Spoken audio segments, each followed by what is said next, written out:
Side of the Cafe Kubal Studios. Very excited to be here and have some fun with you this morning on Wake Up Call with Dan Tortora. We are here on Facebook.com/LiveNowDT, YouTube.com/WakeUpCallDT, MixLR.com/WakeUpCallDT, and of course WakeUpCallDT.com. We're in all these places to do that awesome thing that I get to do every single year. I'm so proud and excited. We're not even going to talk about last year when I didn't get to do it because, there was that whatever pandemic thing, but pardon me, I have to drink my Mariah Carey honey water. So as we get rocking here, last year obviously took us away from it, so it's been a couple years, but the bracket challenge is back. I'll be putting out the link. Make sure you join us in the Wake Up Call Bracket Challenge. It is worldwide. It has a Syracuse logo on it, so as many Syracuse fans as we can fit in the building, let's make it happen. And I know the fans have been through a lot, so I wanted to do something special for you. We do this every year. Maybe this year it means even more to bring us all together, and I can definitely appreciate everybody that comes in. All fans are welcome. Everybody's welcome. We send it up, Syracuse fans, and to all fans, so you could join the bracket challenge. I'll put it up on here on our feed so you could check it out. It's also already on our social media. Wake Up Call is on Facebook at Wake Up Call DT, Twitter at Call DT, and Instagram at Wake Up Call _DT. So you could join the bracket challenge by going to any of those. So make sure you do that today. And inside of our broadcast here on a Wednesday, inside of MonPazPopcorn.com's What's Poppin', Ross and I will be unveiling our brackets live here in the first hour. And in hour number 2, NFL free agency only looked like it was on acid yesterday. So we'll discuss that and all the things that have happened. And if you don't know what acid is, we'll talk about that at a different time. But we're definitely going to get into NFL free agency. Apparently, hell hath no fury like a Bill Belichick scorned. So we'll talk about all the things that are going on, all the moves that are being made with my guy Mike Sofka in hour number 2. So great stuff. I mean, either one of these topics could take up the entire show, and it would be a fantastic show. So I'm very happy to unveil the brackets first, talk about NFL free agency after that. For those of you watching on video, on YouTube and on Facebook, it's going to be 2 separate videos, so make sure you check those out. And as always, I don't do my bracket unveiling without Ross Turetsky. We've done a thing called The Drive with D for my name, R for Ross, and we had that years and years ago, and we're continuing to today, The Drive. So Ross and I will drive you through the entire bracket. Men's Division 1, we will do every single pick. We'll go bracket by bracket, and then we'll put it all together, and you'll get to see it in real time. I'm very excited about that. Mr. Turetsky, in order to do these brackets, I got to bring in and say hello. How we doing, sir? Very good, buddy. Thank you for having me on. Do you feel the madness of March? It is here. I'm excited. It's been 2 long years since we've gotten to do this. It's been a tough year for so many people with this pandemic. Yeah. And it was crazy. Right before the tournament, during the ACC conference tournament and all the conference tournaments, things got shut down. Last year, Syracuse ended up playing the last completed college basketball game.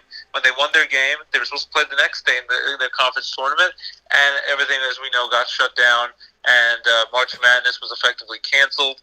And we've gone through kind of a year from hell.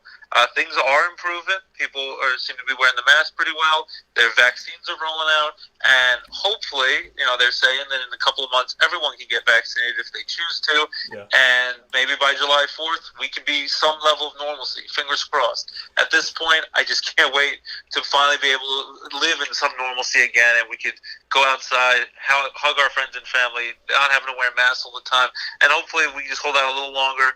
We can enjoy it again, because we are social beings as human beings, and we need that social interaction. And I know I've missed hanging out with you, buddy. I know we've gotten to talk on the phone and video chat, but it's not the same. It'd be nice to get to see you, hug you, and say, I love you, man. I'm not ashamed to say it, and can't wait for that. So in the meantime, I'm just pumped that, well, I'll say one other thing that I know you'll get annoyed with. Baseball is just 2 weeks away, not fake news. No, it's not. 2 weeks from tomorrow is opening day for baseball, and you know how much a diehard baseball fan I am, so I love that. Go Yankees, go. And, of course, even more important for today's show, March Madness is upon us. Tomorrow gets fully underway, and we got so many great games. Can't wait to see who's the Cinderella teams, who will wear that glass slipper, who's going to pull off those upsets, those 12 seeds, knock off the 5 seeds, which we see every year. Will there be another number 16 seed knock off a 1 seed? Yesterday was the 3-year anniversary of the one and only time it's ever happened. It happened to Virginia Cavaliers, who, of course, the very next year redeemed themselves, won the whole tournament, won the championship, and they are still technically the reigning champions because there was no champion last year because there was no tournament. So let's see what happens. I'm excited for the Madness of March. I'm excited Syracuse, which was on the bubble, got into the tournament. They'll be playing on Friday, and I just can't wait to unveil our brackets together. And I love keeping the tradition for as many years as we can do it. Let's do it, buddy. Yeah, man, I'm very excited. I'm wearing my new Wake Up Call shirts. I'm going to show everybody the shirt here. So we have a line of clothing that has come out, also known as a clothing line. So we have those. It's very cool stuff. And right, John Granquist, fellow Marywood alumni, he helped design it. Yeah, so we have my sunshine coming out of a coffee cup here. That is the new Wake Up Call logo. And John Granquist helped me bring these things to life, a fellow Marywood grad and friend of mine for 17 years and counting. And Mark Products brought it to life and put it on all of our apparel, which is going to be on sale this year, which is awesome. And you're going to be able to buy that, and I think you're going to be able to go right to my website and do it. So very much looking forward to that coming out for everybody. I appreciate people that have called Mark Products and have asked about it, people that have messaged us, and we're looking forward to putting those on sale. So shout out to Mark Products on Court Street in Syracuse. Go to them for all of your needs, business, personal, when it comes to apparel. They could do pretty much anything. Signs, pens, magnets, you think of it, they could probably make it happen, put your logo on it. So definitely get in touch with them. And thanks to John Granquist and Mark Products, who helped me bring my vision to life. So much appreciation to the incredible people that did the work to help me really get to have this moment where I get to unveil the bracket while wearing my own clothes for my own show with my own new logo on it. So truly a special moment for me. And through the pandemic, I promised that we would come out of it better than we went in, and Wake Up Call has. I mean, for goodness sakes, we have an entire clothing line for Dan on Disney, Dan Tortora Broadcast Media, as well as Wake Up Call, and that all came out of this. So a big, big fan of rising through adversity, and that's what we have done. I know teams are going to try to do it in the bracket. So, Ross, I'm going to let you go first. I'll go second. But on the screen, for those of you on Facebook.com/LiveNowDT and those of you on YouTube.com/WakeUpCallDT, you will see each bracket. You'll see the West, the South, the Midwest, and the East. You'll see the brackets in real time. And when you see these brackets up on your screen, you will see writing, and it'll show you like who's moving on. So the first one here are going to be Ross's picks. So you're going to see these in real time as Ross says them. I will be moving them forward. So Ross, bring me through Gonzaga going up against Norfolk State or Appalachian State. First, pick a 16 seed to win, and who you have going from there. They don't like to call it, the NCAA doesn't like to call it the playing game, but to me, they're playing games. They're kidding themselves. Norfolk State, Appalachian State, it's always hard to pick these ones, but I'm going to go with Appalachian State. I mostly know them from football and pulled off a big upset against the Michigan Wolverines a few years ago. So for football, I know them. For basketball, I don't know them as well, but I'm going to pick them to beat Norfolk State. They're going to take on Gonzaga. All I have to say is, like Liam Neeson said in the first Taken movie, good luck. It's not going to work out for you. This will not be a 16 seed rising against a number 1 seed for an amazing upset. Gonzaga is a team of destiny. They've been here year after year. Mark Few, their head coach, has put this team on the map. This is, I think, all the way since like 1999.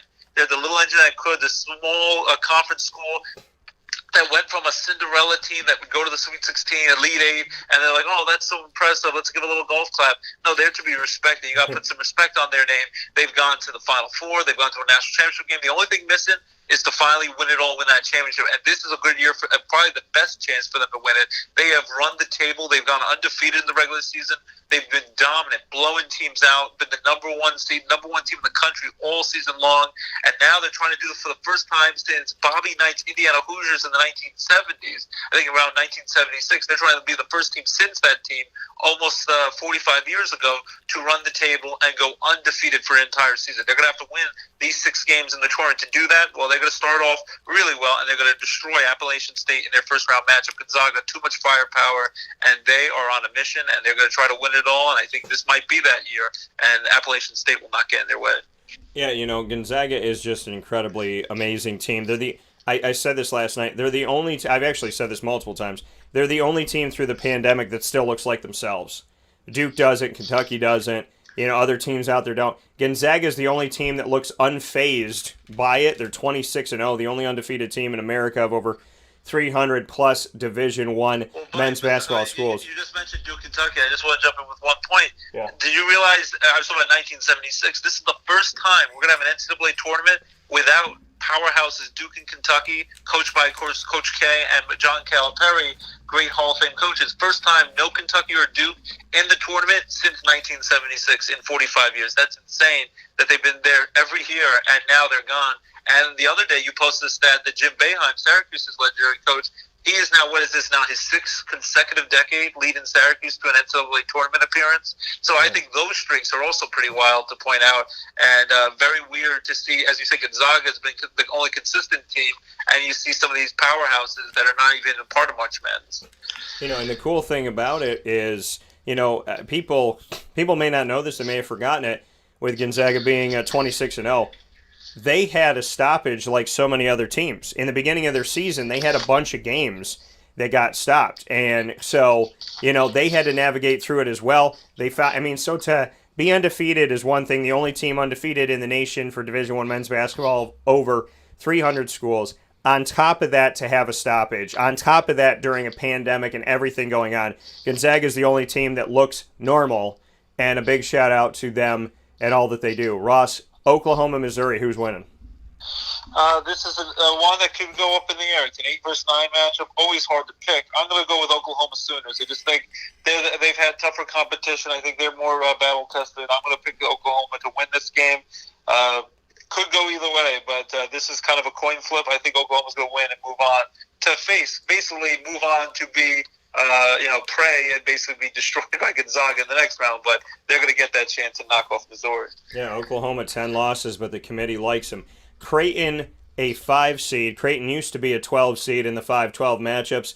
Creighton's one of those teams that you believe is talented, you also believe could get blown out. They just got blown out in the Big East title by Georgetown by almost 40 points. UC Santa Barbara is on the list. They won their conference tournament. So as Creighton steps in here with a record of 20-8, UC Santa Barbara with a record of 22-4, and UC Santa Barbara coming to us, like I said, from winning their conference tournament, being an automatic qualifier in the Big West. Who do you have for this?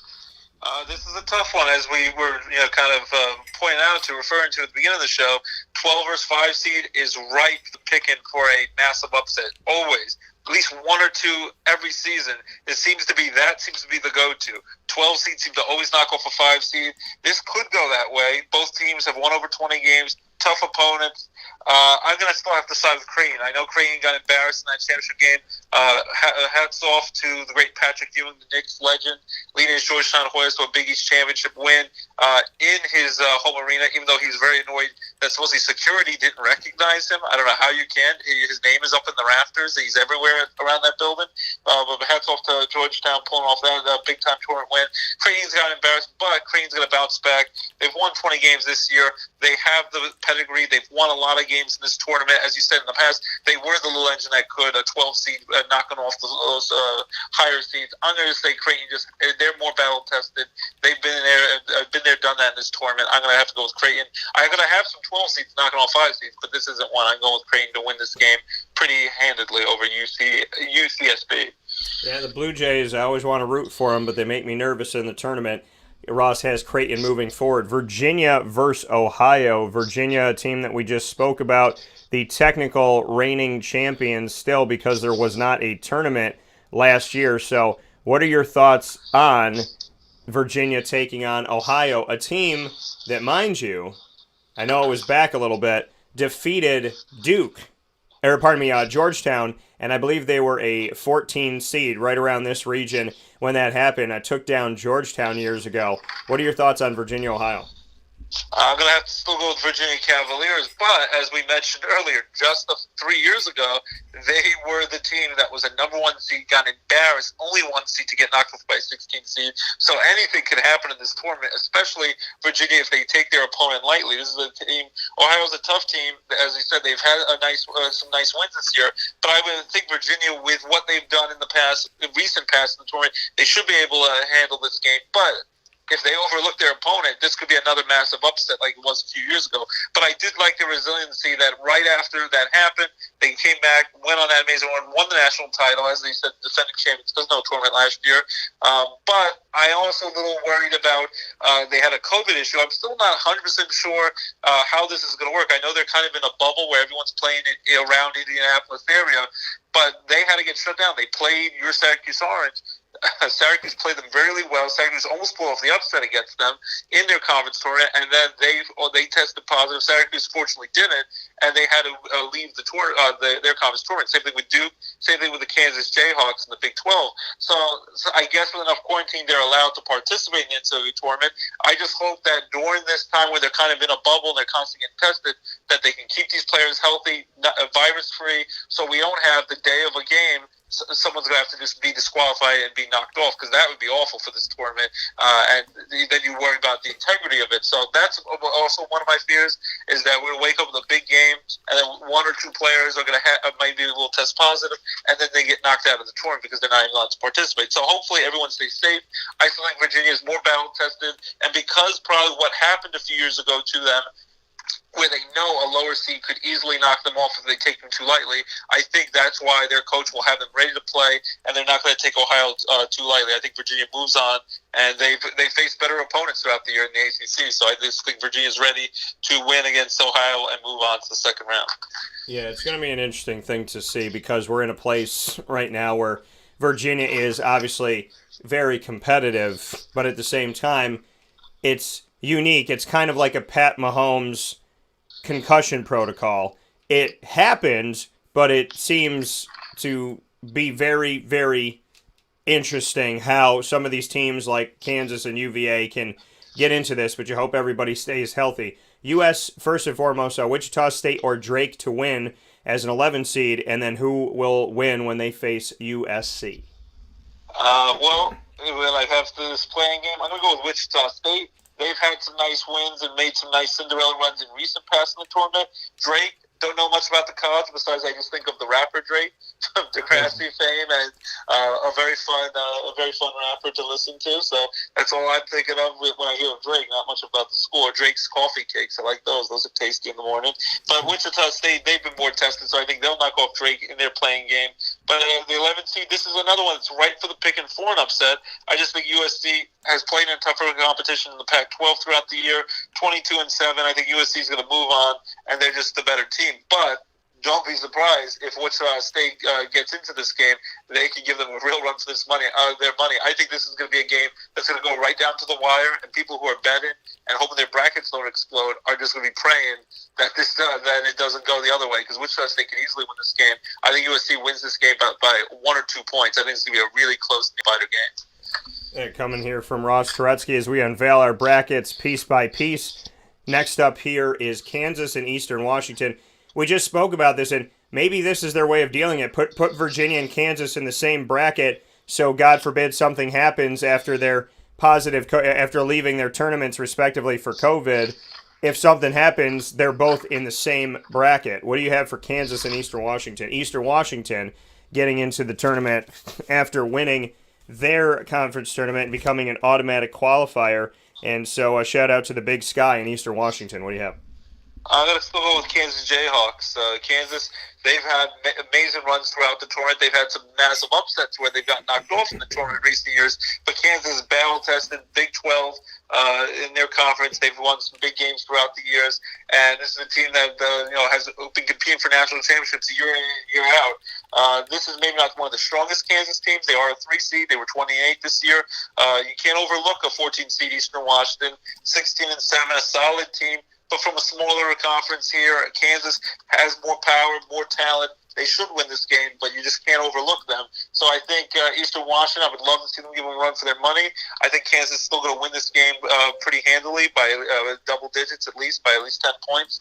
But again, it's another weird situation where, as you said, with them in Virginia, I don't quite know how with the quarantine thing, if it's at least 10 days, they had to drop out of their conference tournament, how they're technically even allowed to play in the March Madness tournament this week. But I guess everything is, as long as they keep everyone safe, that's the biggest goal, and hopefully they can get these games. And I'm just crossing my fingers we don't have a situation where day of the game they're like, we're going to have a forfeit. That to me is a disaster. So let's just hope that everything goes well with that. But I just think Kansas, too much firepower. They're going to easily get past Eastern Washington.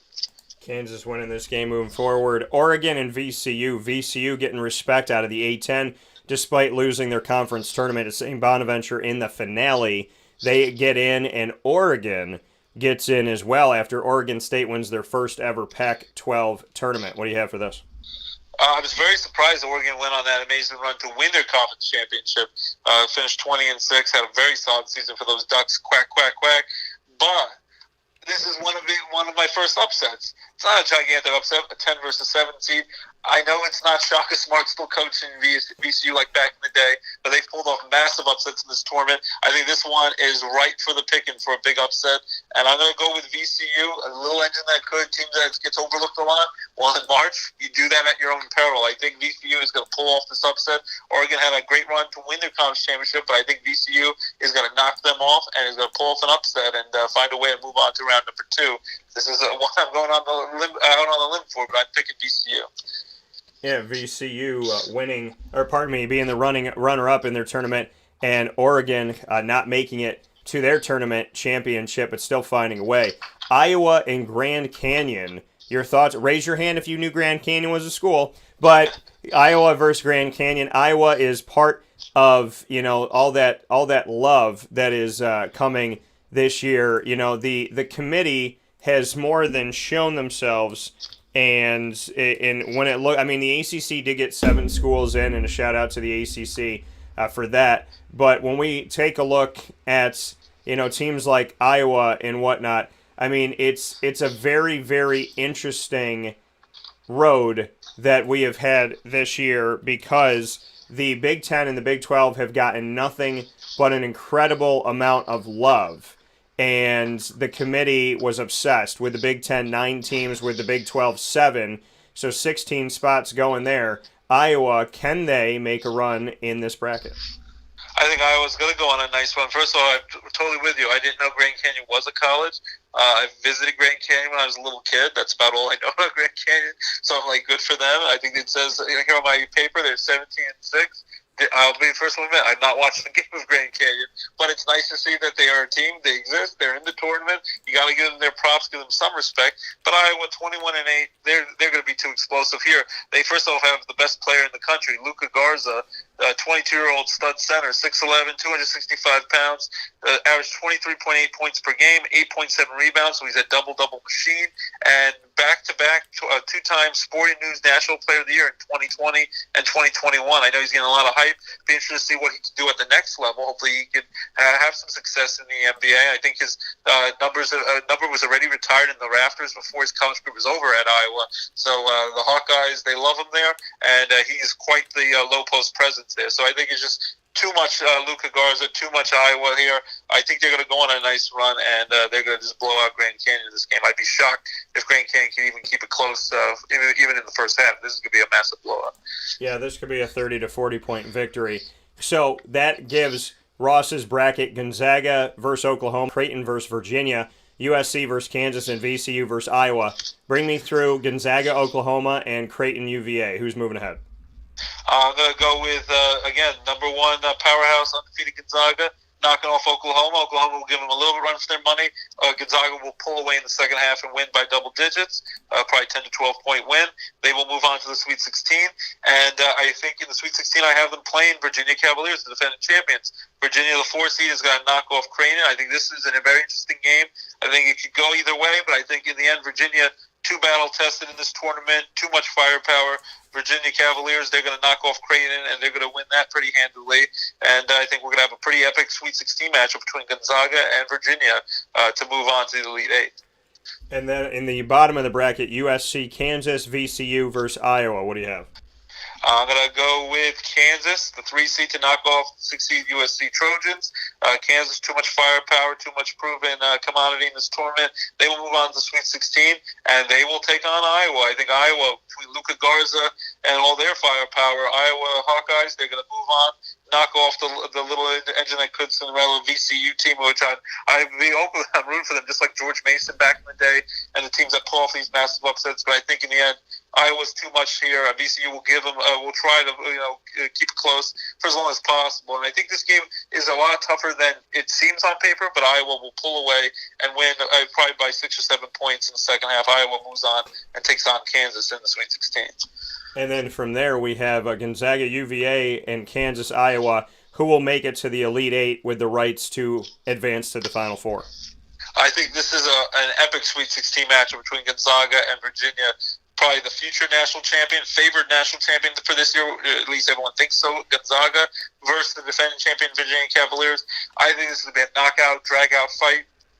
I wouldn't be shocked if Virginia could pull off this game. It still would be a pretty big upset, but in the end, I think Gonzaga, too much firepower. Mark Few, he has them on a roll, and they're going to continue to move on as this team of destiny. Gonzaga's going to win, but I think this is going to be a 4 or 5 point game, a real close game to come down to 1-2 possessions late in this game. Gonzaga moves ahead to go to the Elite Eight, and then I'm going to have Iowa knocking off Kansas to move to the Elite Eight to face Gonzaga for a spot in the Final Four. Iowa just a little bit of an advantage here. It's going to be a pretty close matchup. I think again this could come down to 1 or 2 possessions late in the game. Iowa, I just give them a little advantage. They still have the best player in the country, and as long as he's healthy and they're on a roll, Iowa's going to have the advantage here, and they'll win against Kansas. So I think it's Gonzaga versus Iowa for a spot in the Final Four. Can we drum roll, please? I'll get up. Who's going ahead, Gonzaga or Iowa to the Final Four? This is, again, an epic matchup, but I still have to say it. Maybe I'm drinking the Kool-Aid. Maybe it's going to be at my own peril that I'm buying into this. I think this is Gonzaga's year. Gonzaga is going to knock off Iowa. Iowa's going to keep it close for a while, but in the end, Gonzaga pulls away, wins by 7 or 8 points. Gonzaga is going to move on to the Final Four. Too much for Iowa to handle. Gonzaga moves on to the Final Four and is now just 2 wins away from trying to win their first ever national championship. Yeah, Gonzaga doing what they do to get to where they've gotten to. They used to be an 8 seed, then they became a 1 seed. They've really never stopped being a 1 seed since then. And it's kind, everybody talks about Duke and Kentucky and Ohio State and this, that, and whatever. But the reality of it all is Gonzaga has been a very, very, very consistent number 1 overall seed. And they did it again, and they'll be looking to go even farther this time around. With that being said, it's time for me to give you my side for the West bracket. So here are my picks. Once again, Ross having Gonzaga advance through. I will be giving you my selections now. So we're going to start with that first game, Norfolk State and Appalachian State.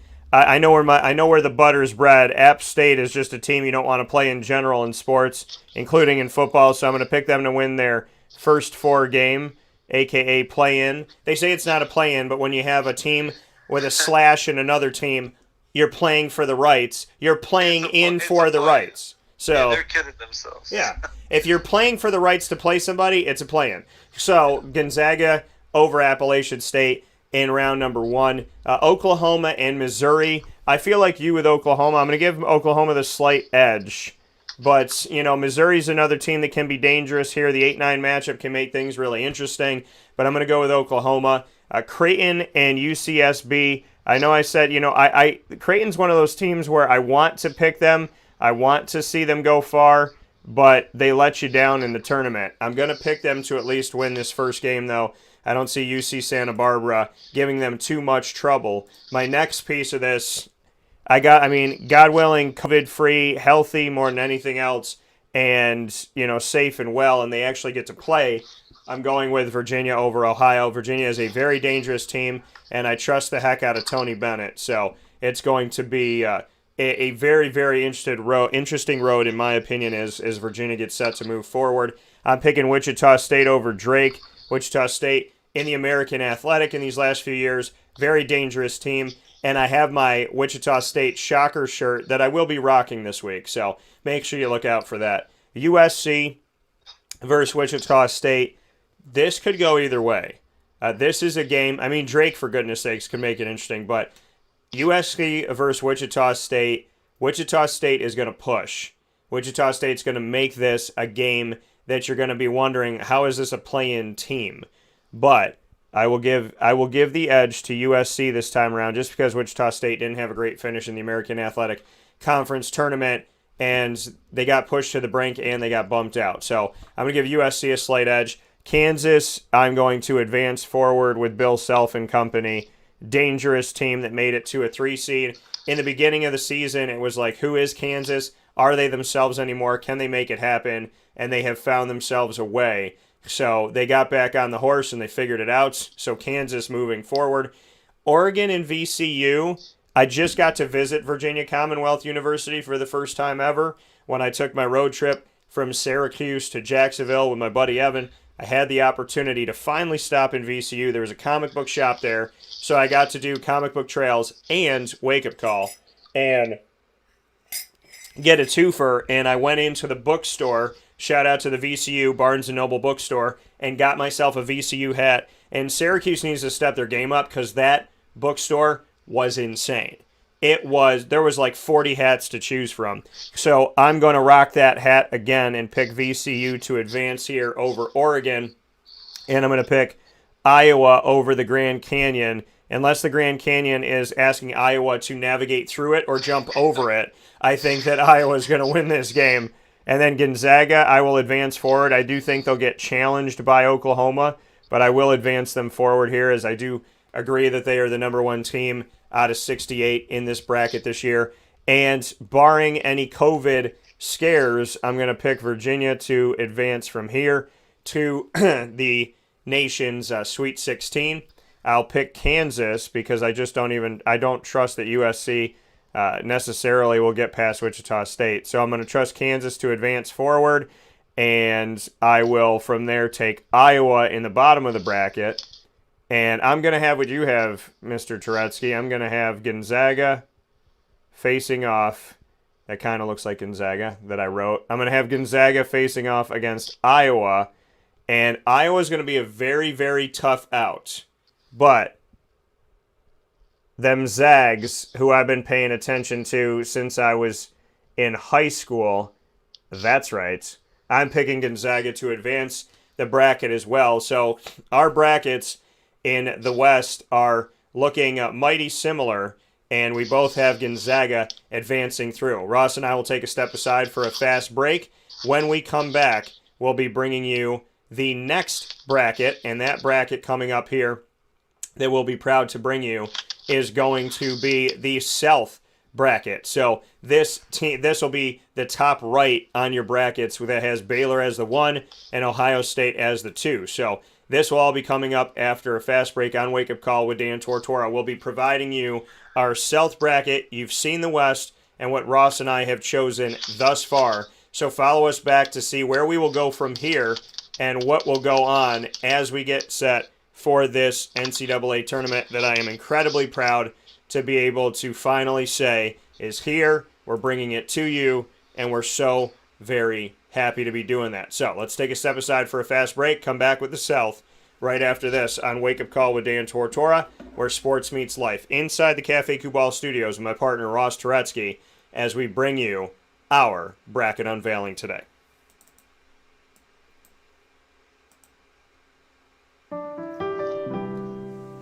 Avicoli's Restaurant, located right at the corner of Route 57 and Wetzel Road, is proud to be your local neighbor, growing with you for over 20 years. We're open 7 days a week for lunch, dinner, and drinks. For takeout, delivery, or catering, call us at 315-622-5100. When you order online and use our promo code AVS10, you will save 10% on your online purchase at myavicoli's.com. And make sure to join us monthly for our live on-site broadcasts centered around Liverpool athletics. Avicoli's, your local, trusted neighbor right at the corner of Route 57 and Wetzel Road.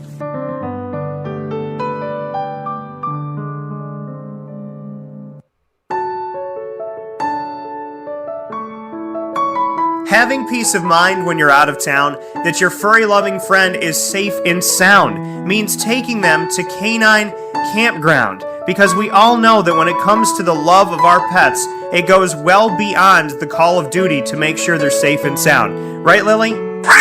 So take a ride to 242 Johnson Street in East Syracuse, New York, and see Canine Campground and where your dog will be staying, in the classic cabin, the executive cabin, the grand cabin, or of course the luxury cabin, because if you know Lily, you know she loves luxury.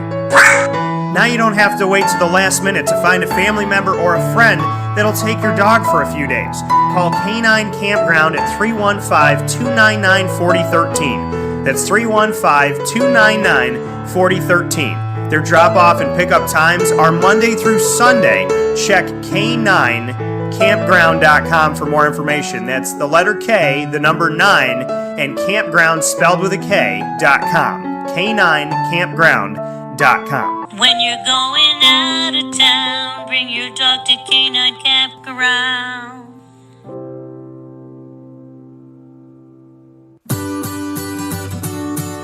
Trapper's Pizza Pub, located on 5950 Butternut Drive in East Syracuse. Right off of Bridge Street is your local community supporter right around the corner. Join us on site at Trapper's Pizza Pub for our live monthly broadcast supporting Central New York student athletes and their sports programs. Call 315-438-4444 for more information. And find us on Facebook and Instagram at Trapper's Pizza Pub. Trapper's Pizza Pub, your local community supporter right around the corner.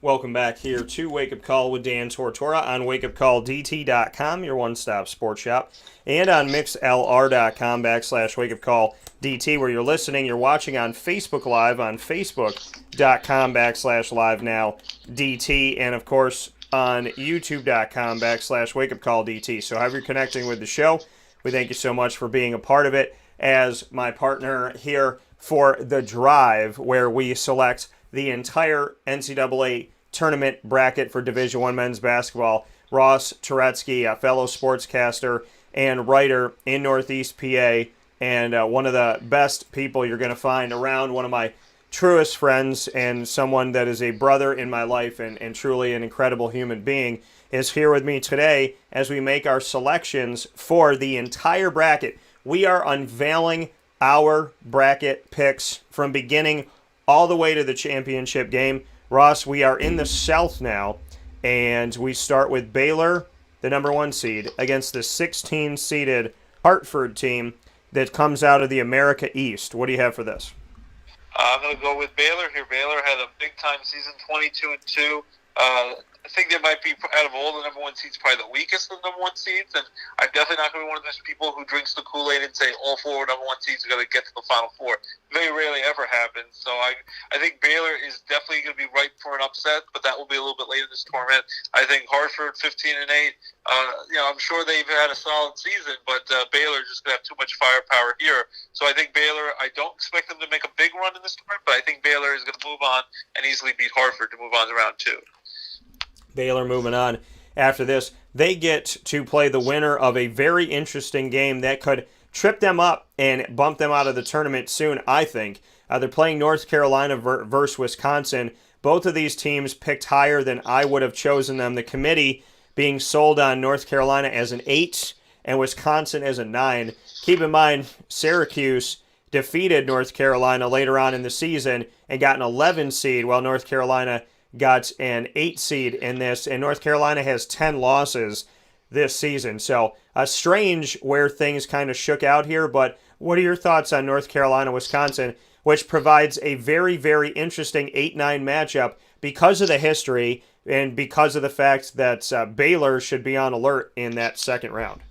I totally agree with you. I think Baylor, this is going to be bad news for Baylor, because I think both teams, both Wisconsin Badgers and North Carolina Tar Heels, they're flawed teams, but they've had big-time tournament runs year after year.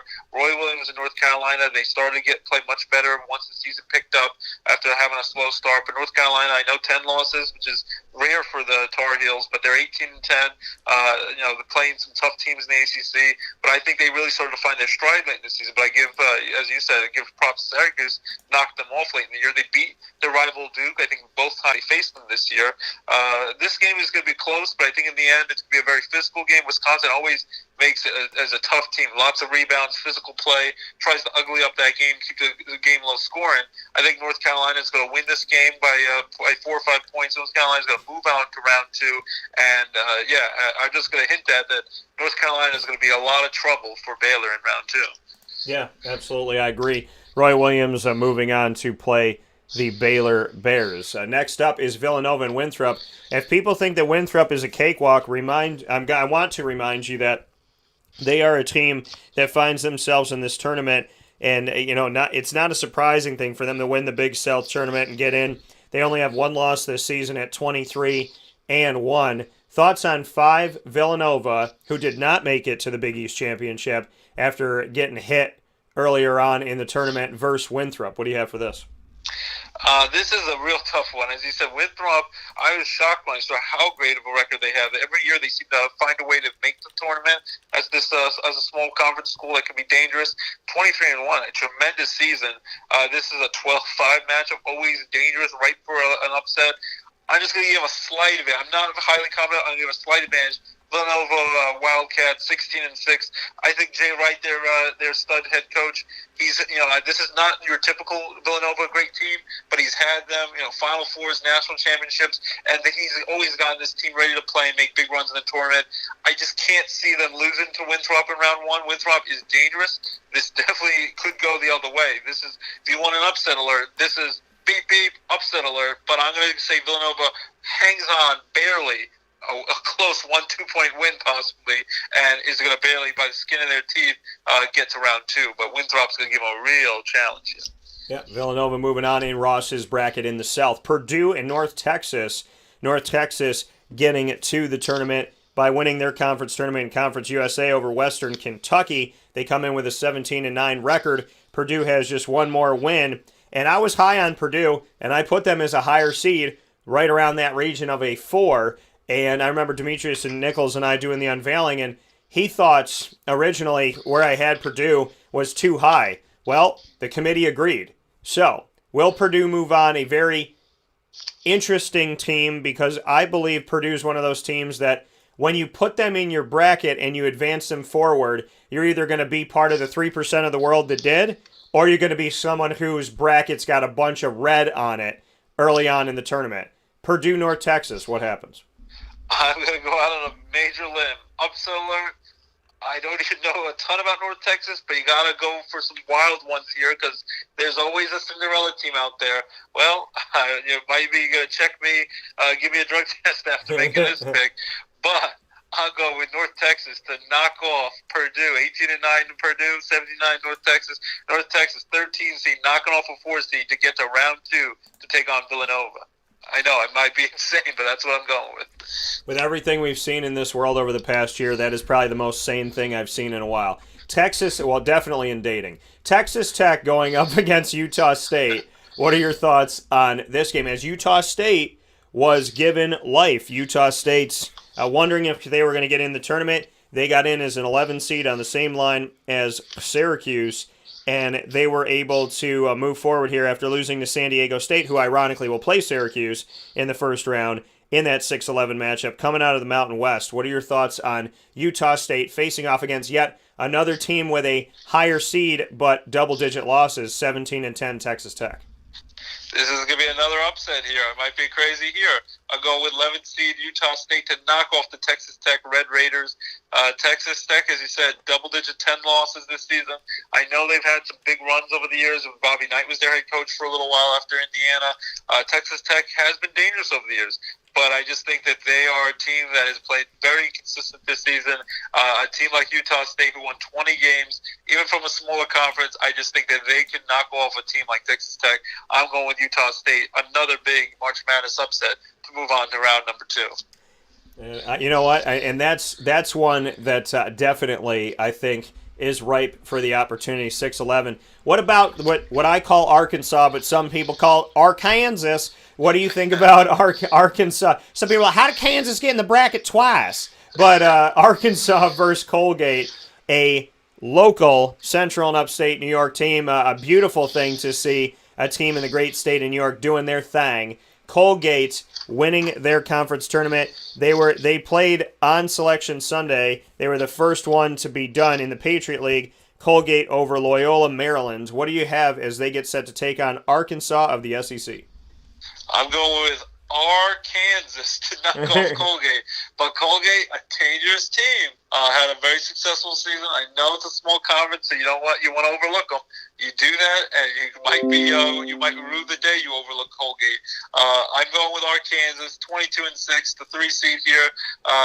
They're going to have just too much talent here, just different level competition throughout the year. So as long as they don't take Colgate too lightly and they respect Colgate, I think Arkansas is going to knock off Colgate and move on to round 2 to take on Utah State. Fair enough. Florida gets Virginia Tech. Florida and Virginia Tech. Florida with 14 wins, Virginia Tech with 15. A 7 versus a 10 seed. There's some really good 7-10 splits here, I would say, just like in bowling. What do you have for Florida and Virginia Tech? This is another interesting one, but it's tough. 7-10 matchup. It's not a massive upset, but I'll go with a miniature upset. I'll go with the Virginia Tech Hokies, the 10 seed, to knock off Florida Gators. Florida Gators are not the same team that won back-to-back titles over a decade ago under Billy Donovan as their star head coach, and then they had all those great players, Noah and all the star players that had come through Florida.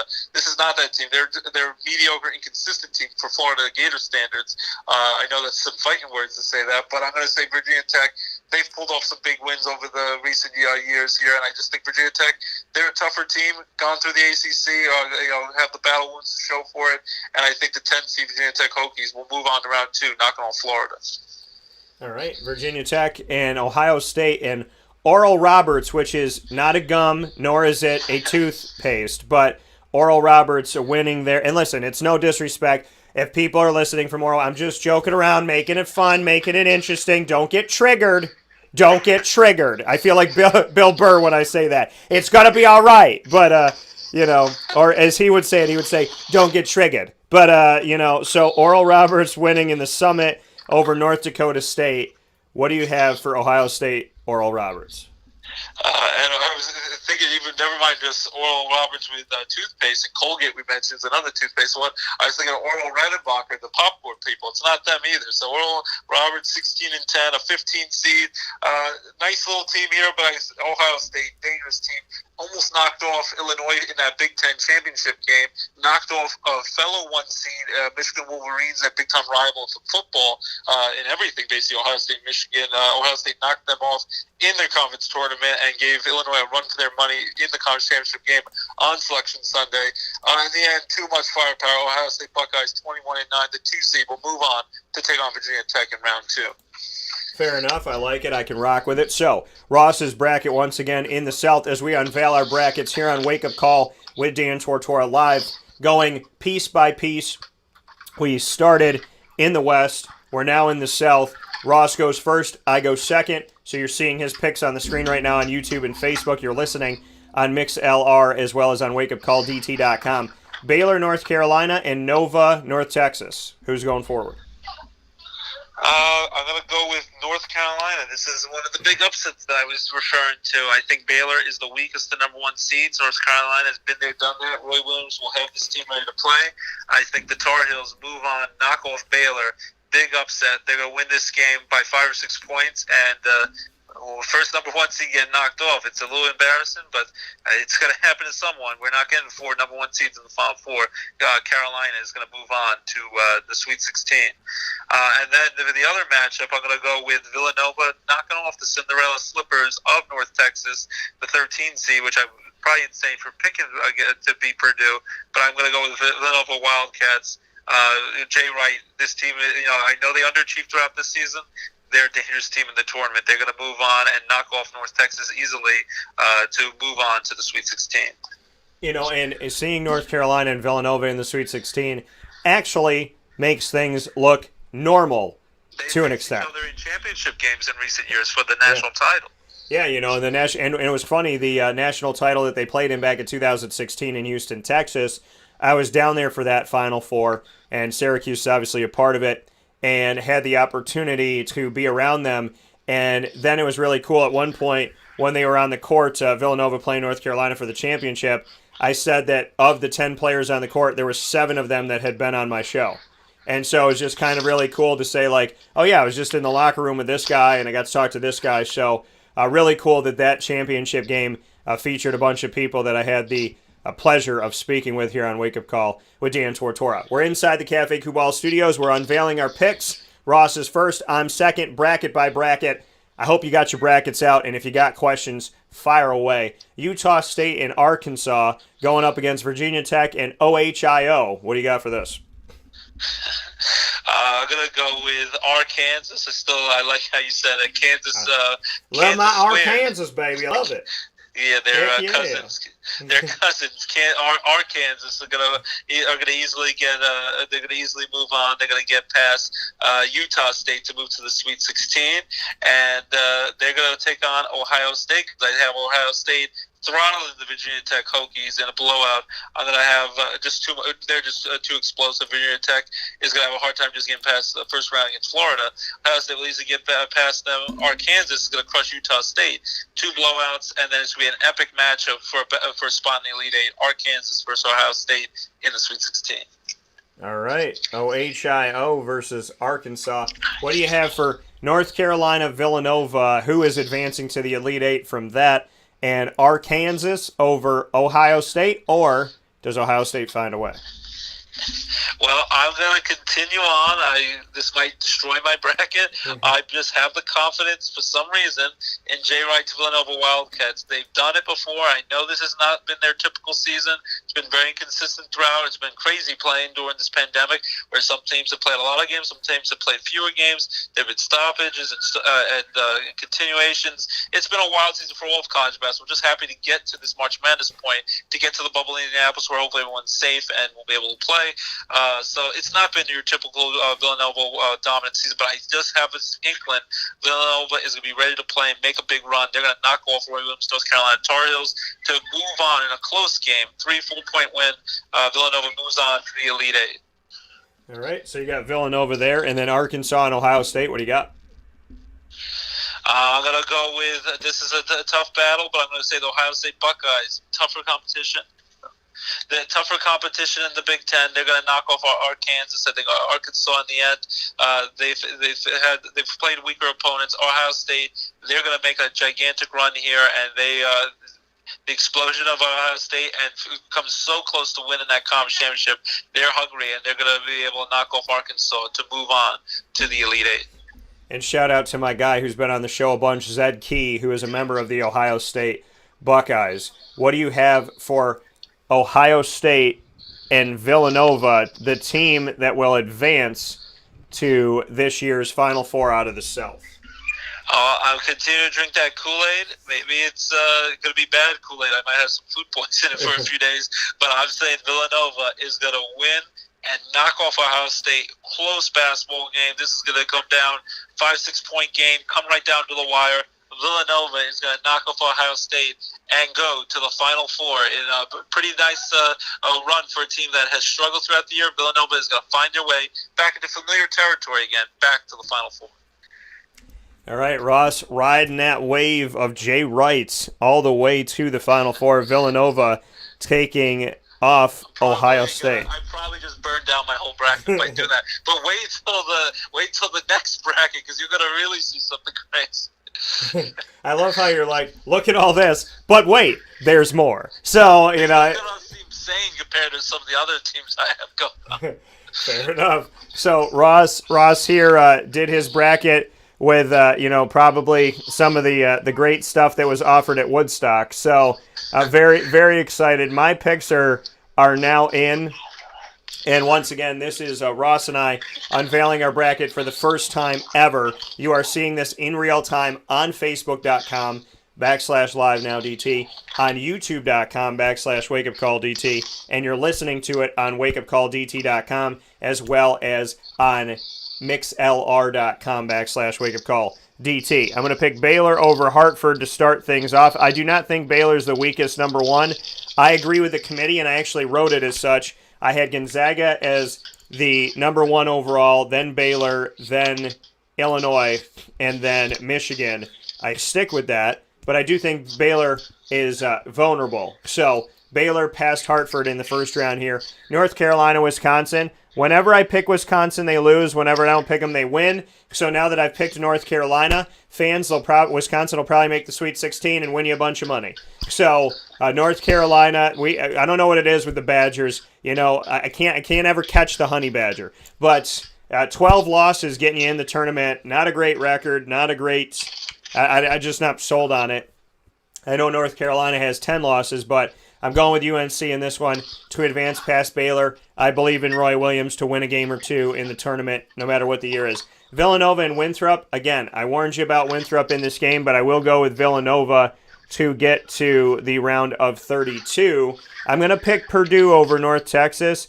Purdue was a number 2 seed in recent history, and I picked them to go far, and they messed up my bracket. But I will not make the same mistake twice. Find out more about that in a moment as I do my Ryan Seacrest. Texas Tech and Utah State. I'm going with Ross on this one. Utah State's got nothing to lose. They got into the tournament after losing to San Diego State out of the Mountain West. I got Utah State rocking into the next round as an 11 seed. And Arkansas and Colgate. Arkansas is going to make this game interesting. Arkansas is going to be a tough team. Arkansas is going to bring it. But I don't want people to count out Colgate from the great state of New York. I don't want you to think by any stretch of the imagination that Colgate cannot make this an interesting half. And as much as I want to pick them, I have to be real about it, and I'm going to go with Arkansas. But Colgate, go out there and let it fly, gentlemen. Florida and Virginia Tech. I'm going with you, Ross. I'm picking Virginia Tech. What they've been able to do and, their coaching change and everything they've had. Virginia Tech has found success this year, and I don't think they got enough credit in the ACC tournament. I don't think they got enough credit overall, so it'll be good to see them here in the NCAA tournament do their thing. And then I got OHIO going over Oral Roberts here in the South bracket. So that gives me Baylor, North Carolina, Nova, Purdue, Utah State, Arkansas, Virginia Tech, Ohio State. Baylor is ripe for the taking here, the taking out of the tournament. Their 8-9 matchup that they have to face is extremely difficult, and I don't see how North Carolina or Wisconsin, whoever makes it, doesn't take down Baylor. I have North Carolina advancing past Baylor in my bracket here as an 8 seed. If I'm Baylor, I'm not happy that the committee thought as high of North Carolina and Wisconsin. Nova and Purdue. Both of these teams could be here. Both of these teams could lose in the first round. So this could be Winthrop, North Texas, Winthrop, Purdue, Nova, North Texas. This is a very interesting piece of my entire bracket. I don't know who to choose here because I don't know who to trust here, but I'm going to pick Villanova to advance against North Carolina to make it look like that 2016 championship. Utah State and Arkansas. I think Arkansas is going to be too much. I wanted to pick Colgate over Arkansas, but I think Arkansas has got a couple good games in them, so I'm going to pick them to move forward here. And Virginia Tech and Ohio State, I'm going to go with OHIO to advance out of that game and get into the Sweet 16, which gives me North Carolina, Villanova, Arkansas, Ohio State, the same as Ross. The difference is I'm rocking with Roy, and I'm going with North Carolina out of that matchup, and I'm going to go with OHIO. Fake news. It's not real. Nobody sees it. It's not happening. If it doesn't happen in my mind, it's not real. So he's back. No. So I'm going with North Carolina over Villanova, and I'm going with Ohio State over Arkansas.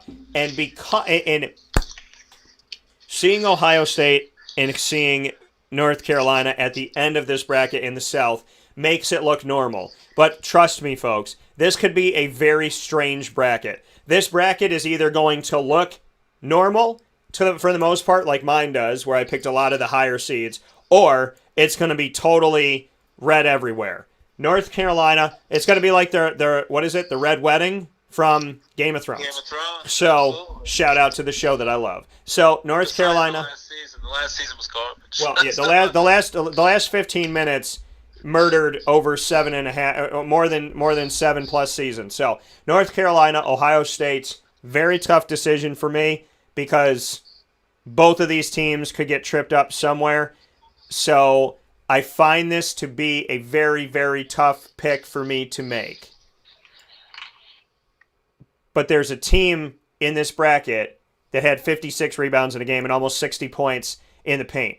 They're the second best rebounding team statistically in the nation behind Houston. And I think that's going to be the difference. I am picking North Carolina to come out of the South bracket. Ohio State's got a shot. They really have a shot. But I'm going to go... I'm like sick about it, but I want to pick Ohio State. I do.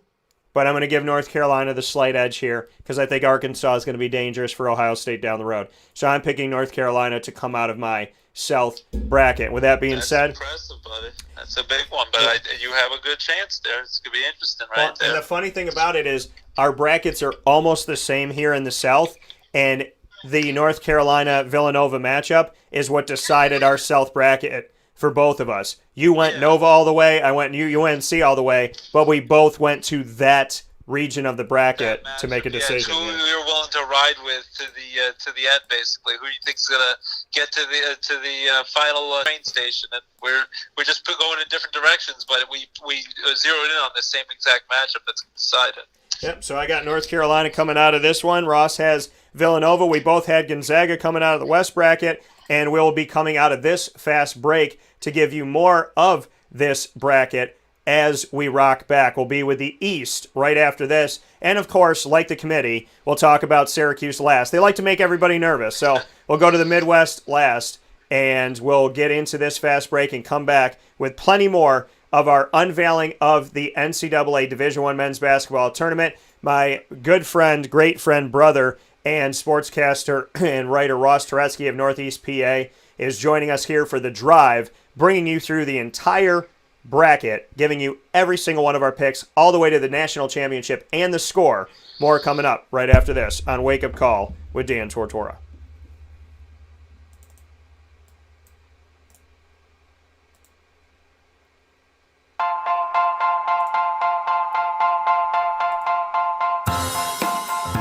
Cafe Cabal Mobile Cafe brings the cafe experience to you. We'll roll out to your neighborhood or office, ready to serve our locally crafted espresso bar to our loyal patrons. Inquire at cafecabal.com. Cafe Cabal, coffee for the soul.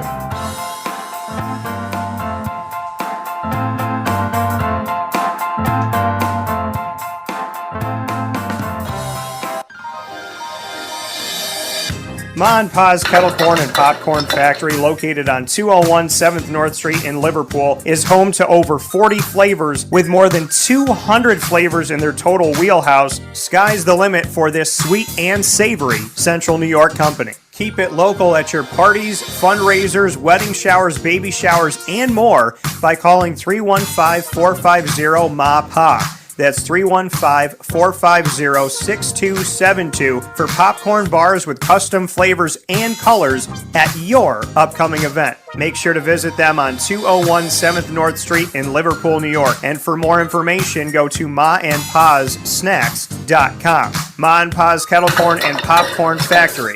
How corny are you?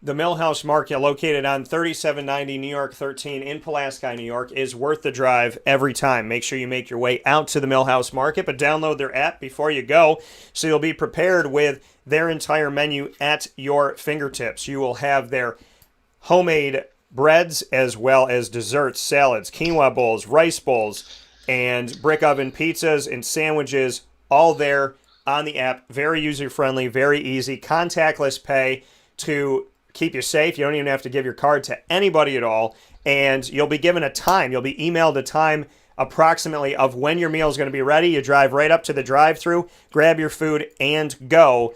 And you can do all of that Tuesday through Sunday at the Millhouse Market, open Tuesday through Saturday from 7 a.m. to 8 p.m. and on Sundays from 7 a.m. to 3 p.m. Find them out there on 3790 New York 13 in Pulaski, New York. Absolutely, positively worth the drive every time. With that being stated, Ross and I are here in our bracket unveiling. We call it the drive. So the DR, D for Dan, R for Ross, the drive to drive you through this entire bracket here inside of the Cafe Kubal studios. We thank you so much for being here. Make sure you go out to Cafe Kubal today and get your favorites to warm yourself up. You can go to 3501 James Street, 324 West Water Street, 208 North Townsend Streets, or to 401 South Salina Street, all in Syracuse. And you can also go to their newest location on 343 Fayette Street in Manlius, New York. With that being stated, Ross and I are on to the East. And in the East bracket, I will give Ross the first crack at it, as we've done through here. Ross, you have the first crack at the East. Michigan up against the play-in game. Who do you have winning between Mount St. Mary's and Texas Southern, who finds their way into this play-in? They've been in the first four before, and I've had the opportunity to see them live. What are your thoughts on Mount St. Mary's in Texas and Michigan's game with them after that? I think Mount St. Mary's is going to get past Texas Southern as the 16 seed matchup, but then they will take on the Michigan Wolverines, and it's going to be like we're going to feed them to some hungry Wolverines.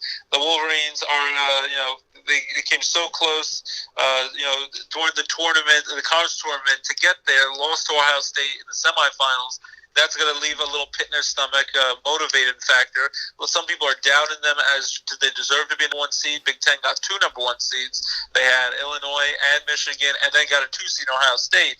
Michigan, though, I think they're going to continue on with their great season. Won over 120 games this season. They're going to destroy Mount St. Mary's in round number 1. And Michigan getting that victory. This 8-9 matchup, I'm ecstatic about. Coming out of the Horizon League, another upstate New York team in St. Bonaventure. So we got Bonnie's and we got LSU. That means I can crack out my Bonnie shirt that I wear on random days just because I support St. Bonaventure. They will play LSU from the SEC. This 8-9 matchup shows that the committee has a lot of respect for the Horizon and a lot of respect for St. Bonaventure. And you see the respect from the Horizon as they let in VCU, who lost the conference tournament championship to St. Bonaventure. So, Ross, what are your thoughts on St. Bonnie's getting on the 9 line, and what are your thoughts on this game? I'll go with St. Bonaventure. I've loved seeing them play throughout this season. I loved rooting for the underdog, Cinderella glass slipper. And I know LSU, if this was football, LSU, of course, is going to destroy teams. The SEC is a powerhouse conference. They've had a decent season in basketball with the LSU Tigers, 18-9, 8th seed here. It's not a massive upset. I just think, even though they're from a smaller conference, I think St. Bonaventure, they're the more solid overall team here. 16-4 this season. The Bonnies are going to move on to round number 2 and knock off the Tigers. Now, coming from Ross Turetsky here on the show, this 5-12 matchup, I think, is the most dangerous one. Colorado, Georgetown. What do you have? This is definitely an interesting one here, but I'm going with my first 12 seed upset over a 5 seed. I loved how Georgetown, they were inconsistent throughout the season, but they got hot just at the right time, and hopefully it wasn't just for a few days in New York City. I think Patrick Ewing's Georgetown Hoyas, they got hot when they needed to, ran all the way through the Big East Championship at the Garden, at the Mecca Sports Arena in NYC, and they're going to carry on that momentum and knock off Colorado in the first round. 12 versus 5 seed, Colorado had 22 wins, 22-8 this season, had a great season. It happens every year. There's at least 12 over 5. I'm picking my first one. Georgetown Hoyas carry on that momentum and knock off Colorado to move on to round 2. And I don't deny that that is a very viable thing, hence why I call this the most dangerous 12-5 matchup in the country this year, as Ross has G-Town moving on. Florida State up against UNC Greensboro. The irony is that Florida State just played the ACC tournament in Greensboro, and then the team that calls that area home in general was one of the first teams to advance to the NCAA tournament by winning their respective conference tournament. And a big shout out to UNC Greensboro winning the Southern over Mercer. What are your thoughts? I'm going to go with the 4 seed Florida State Seminoles, who went on a nice run in the ACC tournament, and UNC Greensboro can't overlook them. 13 seed. It'd be easy to say, oh, they're a small conference school. 21-8 though, solid team overall. I just think Florida State Seminoles, better competition throughout the year, better talent, and Florida State, the cream is going to rise to the top. They're going to knock off UNC Greensboro and move on to round 2 to take on those Georgetown Hoyas. One of the best games that I agree with happening in the round of 32, Georgetown and Florida State gutting it out. Patrick Ewing versus Leonard Hamilton. Very excited for the chance to see that happen. Michigan State and UCLA have a play-in game. Probably one of the best games we're going to see in the tournament, arguably, and it's a play-in game. And then they got BYU, who I think is shaking in their boots no matter who ends up making it. They're the higher seed, yet they get the rights to play Michigan State or UCLA. What are your thoughts on the play-in and BYU playing up against the winner? Either way, BYU, who's won 20 games this year as a 6th seed, they're in a lot of trouble here. I think Michigan State, UCLA, either team could knock them off. I'm going to say Tom Izzo, hats off to this Hall of Fame coach, 23rd straight consecutive appearance in the NCAA tournament. Even when the team struggles and inconsistent throughout the year, every year he gets this team to go to the tournament, and they always go on runs. Even when you don't think they're going to be that strong, they win a couple of games in the tournament, get to the Sweet 16. They seem to find a way to the Elite 8 and Final Four almost every year, or at least every few years. That he's bound to countless Final Fours. He's only won, I think, the one national title, but constantly he's competing for that Final Four spot and gets these teams with mediocre talent, and he gets them to the promised land. So Tom Izzo, heck of a coach, and he can turn Michigan State Spartans, even with a mediocre roster, into a team that is dangerous. No one wants to play them in March. Michigan State's going to knock off the UCLA Bruins in the playing game. Should be a great one tomorrow night, and then I'm going to go with the Spartans. I have them.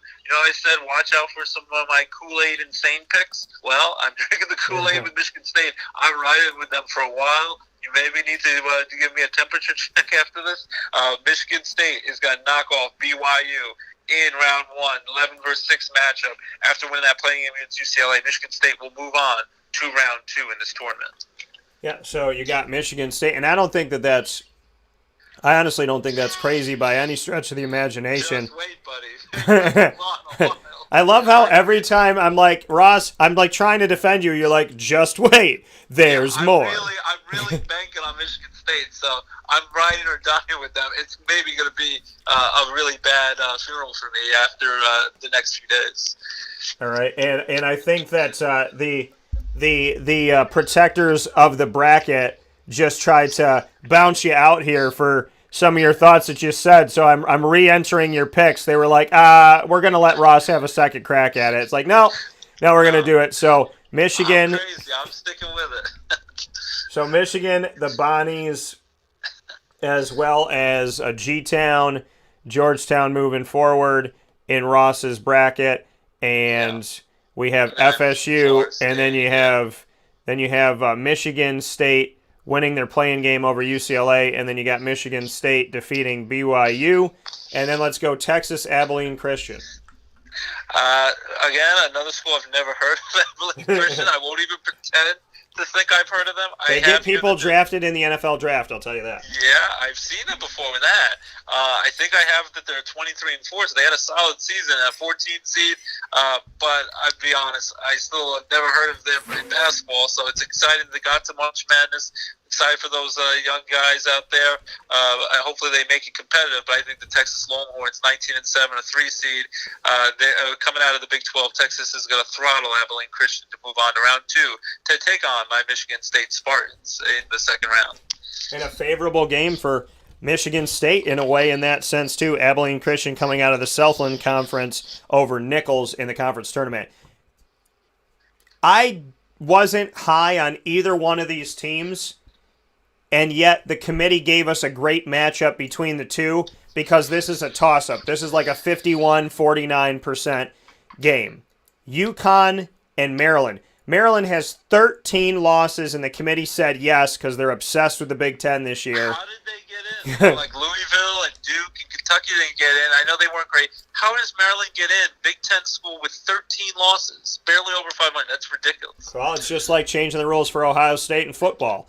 So UConn makes it, and no, this is not Gino Auriemma's team. I mean, that's another confusion. They're like, okay, UConn, but the men's team has struggled in recent history. This is their first year back in the Big East. What are your thoughts on UConn and Maryland? This is a 7-10 match. Always tough here. Not a gigantic upset either way, but this is one of the rare ones. I'm going to actually stick with the higher seed, the 7 seed. They got knock off 10 seed Maryland. I don't trust the Maryland team that was pretty mediocre this year. 13 losses. I don't really even buy their candidacy that they deserve to be in this tournament. More power to the Maryland Terrapins for being there. I hope the guys up there play well. I think it's going to be a close, a very competitive physical game, but I think in the end, UConn Huskies 15-7. They're going to move on. Very close game, but UConn moves on to round number 2. And Maryland, again, I don't know. I might be crazy for my picks. I don't know how they're even in this tournament. Yeah, you can't say it better than that. I may be crazy for my picks, but I don't know how they made it in the tournament. I agree. I do. I question the UConn part of it, too, to a certain extent, but Maryland just not even on the radar. So UConn moving forward. Alabama and Iona. Mind you, folks, before you pick Alabama, who won the SEC Tournament Championship on Selection Sunday with a record of 24-6, defeated LSU, which made everybody think we were watching the SEC Championship in football, Alabama-LSU. Even though you want to pick Alabama to maybe run it all the way, Alabama, folks, barely got out of some of those games, including the championship. And they're playing Iona, which people would say 15 seed Iona. I don't even know where they are. They're in the state of New York, another New York team. But this is Rick Pitino's Iona. The Gals are different now. They're going to full court press, frustrate the you-know-what out of you. Alabama has a really, really, really crappy pull that the committee said, guess what, Alabama? You're a 2 seed, but we're putting you up against Rick Pitino. What are your thoughts? Yeah, this is a very tough one. I know Iona is a really tiny school in New York, but Rick Pitino, I know you either love him or hate him. He's done some very interesting things, been alleged to do some That's really a nice bad way to say it. Interesting things. Very interesting quotes, quote unquote. That's the nice way. I'm trying to be nicer to people during this pandemic. I've tried over this last year. Pitino, let's just be honest, has done some very bad, shady things, allegedly. But has had success everywhere he's gone. Years ago at Providence, led them to a Final Four. Was a head coach. Protege under Jim Boeheim, too. Absolutely. And then he was a head coach with the Knicks back in the day, was okay. Struggled with the Boston Celtics, where he kept saying Robert Parrish and Kevin McHale aren't walking through the door. So he struggled with Boston but in the NBA, but always has been more of a college coach, just like Nick Saban in the NFL. Always been an elite college coach, not much in the NFL. But Pitino then, of course, had Kentucky win national championships. Louisville won a national title, even though if you look at the rafters there, you wouldn't see the championship because it's been taken away because of scandals. And now in Iona, got them to a solid season. I have them at 12-5. They're going to be a tough team. He's going to play them tough. He always gets his teams ready to play in the tournament to go on runs. They're having a tough draw here, but so does Alabama. And I think Iona is going to give them a run for their money. But in the end, Rick Pitino will make this a respectable game with his squad. But Alabama 2 seed. I know it's not Nick Saban's Alabama football team, but the Crimson Tide 24-6. Too much explosion. The SEC champions in basketball and in football. I know they're more of a football school, but Alabama's going to win. Iona will keep it close for a while. Pitino, I give him his respect. As a coach, he knows what he's doing. I don't always respect some of the choices he's done off the court, but I think Iona will make it tough. Alabama will win and take on UConn in round number 2. Yeah, this is going to be a really, really interesting game. If Iona somehow found a way and they pulled UConn or Maryland, all of a sudden I got Rick Pitino in the Sweet 16 if that were to happen. Yeah, they go on a serious run now. Yeah, in that road. So you got Michigan, St. Bonaventure, Georgetown, FSU. Who's heading off to the Sweet 16?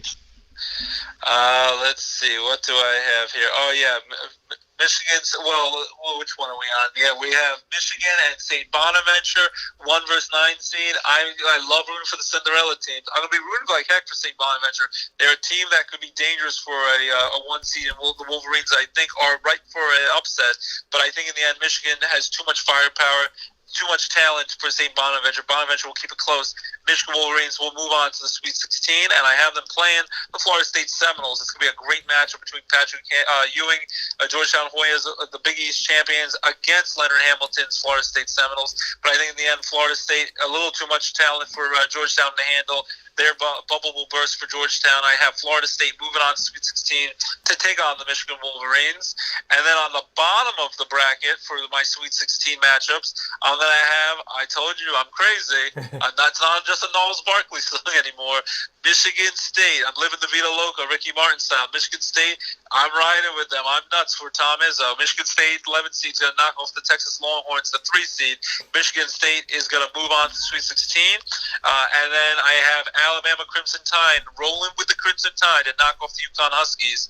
And it's going to be Michigan State versus Alabama in the Sweet 16 for a spot in the Elite 8. Michigan versus Florida State, and then you got Michigan State versus Alabama. And so then from there, bring us into that Elite Eight matchup. For my Elite Eight, I'm going with Michigan here. I think Florida State talented, but I think getting to Sweet 16 is nothing to sneeze at. I think this is basically their peak of their potential. I think in the end they're tough, but I think Michigan Wolverines are a little tougher, have a little too much power for them, too physical, too much talent. I'm going to pick the Wolverines to move on to the Elite Eight. And guess what I'm going to have? I told you I'm nuts. Let's go, baby. I'm rolling the dice in Vegas. Michigan State Spartans, Tom Izzo, is going to knock off the 11 seed, knock off the 2-seeded Alabama Crimson Tide. It's going to be a battle for Michigan supremacy. Michigan State versus the Michigan Wolverines in an epic rivalry game in the Elite Eight to go to the Final Four. How do you like me now? Having a Big Ten Michigan State to see something like that come all the way through the tournament would be something incredible. I don't think it's going to happen in my bracket. For sure, I don't have that. But Michigan State would be a definite, very interesting thing for these two teams that don't like each other to be playing each other for the right to get to the Final Four. And who makes it? Dare I ask? Who makes it to the Final Four? And mind you, they played each other twice in the last 3 games of the season. Michigan State and Michigan played each other twice.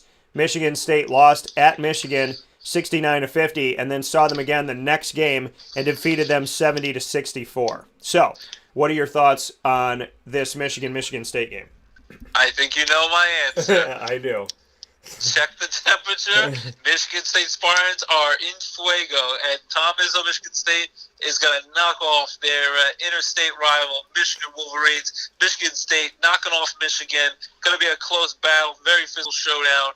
There's going to be lots of bruises after this game. Just going to be very physical in the paint. Lots of tough play, lots of rebounding. Michigan State's going to knock off Michigan. 3-4 point game. Michigan State, Tom Izzo, another trip to the Final Four. Improbable run. I'm drinking the Kool-Aid. They're in the Final Four. They knock off Michigan, baby, and they beat their rival.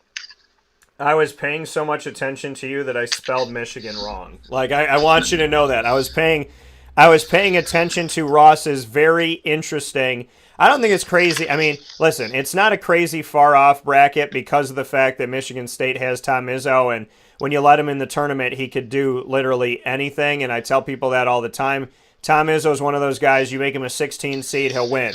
You make him an 8 seed, he'll win. You make him a 2 seed, you make him a 5. It doesn't matter where you put him, he'll find a way to win. So in the effort of that, I realized that I can't spell Michigan.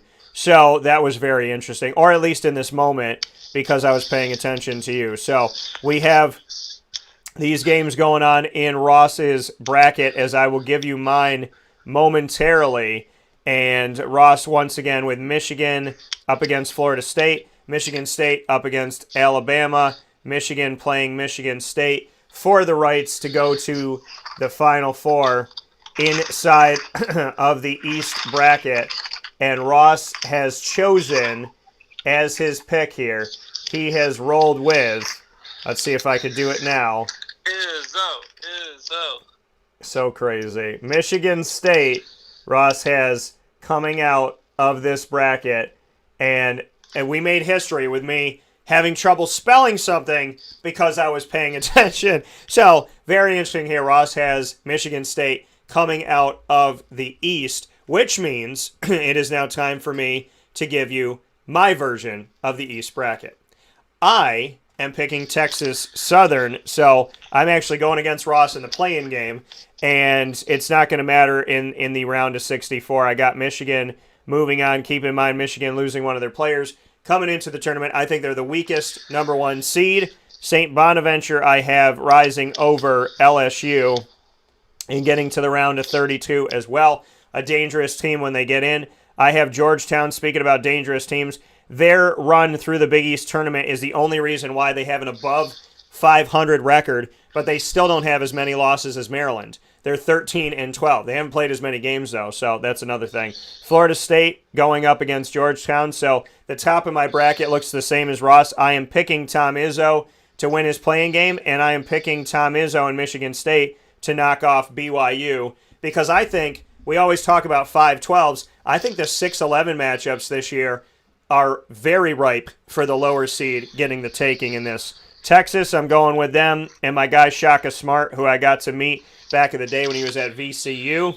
And UConn and Maryland, you put UConn up against a team in the Big East that's ranked all throughout the year, and they can't figure out a way to beat them. So I am going, even though I wonder how they got into the tournament, Maryland and Michigan State, both with losing records in the Big Ten, 9-11 in the Big Ten, and their combined losses together is just gross. Maryland, I mean, if you go back and look at their schedules, look at these teams, Maryland and Michigan State have a combined 25 losses, and both 9-11 in their conference. Normally, when you have a losing record in your conference, you don't make it unless it's like the old Big East or a very deep ACC. Maryland going forward in this one in my bracket, and as much as I think that Iona is going to give them hell because of Rick Pitino, I'm going to go with Alabama in this. And then from here, it's tough for me to do this because I respect them. I hope they upset. I hope they Cinderella. I hope they 81-80. I hope they 61-60. I hope they find a way to make it happen. Please do it. Get it right. Go to the Sweet 16. I love you, Bonnies. And their head coach told me, put his arm around me a couple years ago, told me, you are an honorary Bonnie. And I will always remember that moment. He said, Dan, you're an honorary Bonnie now. I respect that, and I appreciate that, and I hope that you prove me wrong in this, but I'm picking Michigan. And then I'm going to pick Florida State over Georgetown. Florida State's got too much work, and I feel like they're going to find a way to get it done. Izzo versus Texas, again, like North Carolina, Villanova, makes the tournament look normal in an abnormal year, to say the least. So Michigan State and Texas, this is going to be a great one. Shaka Smart versus Tom Izzo. And I got to be honest with you, when they shake hands at the end of the day, I'm picking Michigan State. Izzo. So I'm drinking some of the Kool-Aid that Ross has here on the table, and I'm going with Alabama over Maryland because whoever wins that UConn-Maryland game, whether it's Iona or Alabama, they're beating you in the next round. I don't see how UConn and Maryland should be the play-in game for the CBI right now. I mean, this is just not. Neither one of these teams did anything for me to think, oh, okay, that's a tournament team. Mind you, they were both put higher than Syracuse. So Michigan, Florida State, Michigan State, and Alabama. This is where Ross and I differ. He has a battle for Michigan. I don't have a Michigan team making it to the Elite Eight. So I have FSU and Alabama facing off against each other, and I forgot to write that these are my picks with people tuning in saying, who the heck is picking this bracket right now? So I have, you should know my voice by now, I would think. But Florida State and Alabama, I'm going with them both. And we're going to have a battle. An ACC, SEC looks like a bowl game battle. This time around, though, I'm going to go with FSU. I thought that they were a strong team last year that could have been a number 1 or 2 seed. Leonard Hamilton is back. This team is dangerous. And keep in mind, they had 25 turnovers against Georgia Tech, and they still almost won that game. I'm going with Florida State. to make it out of this bracket. Michigan State makes it far in my bracket. They win a few. They win over UCLA, they beat BYU, and they beat Texas. They get 3 wins, but they get snagged by Alabama, and Florida State takes advantage of the fact that Michigan's not at full strength and finds a way. I think Alabama's vulnerable, which is why I picked Florida State to make it to my Final Four. With that being stated, Ross and I have one more bracket to rock with, and that is the Midwest. We will do that right after this fast break, where sports meets life, as we unveil our brackets inside of the drive here with Ross Turetsky, my very close friend and brother, and one of the best broadcasters, writers, and basketball minds, sports minds in general, that I know in this world, and one of the kindest, most giving people, which to me means more than anything. We'll take a step aside for a fast break here on Wake Up Call with Dan Tortora, and we'll come back with Syracuse's Midwest bracket right after this.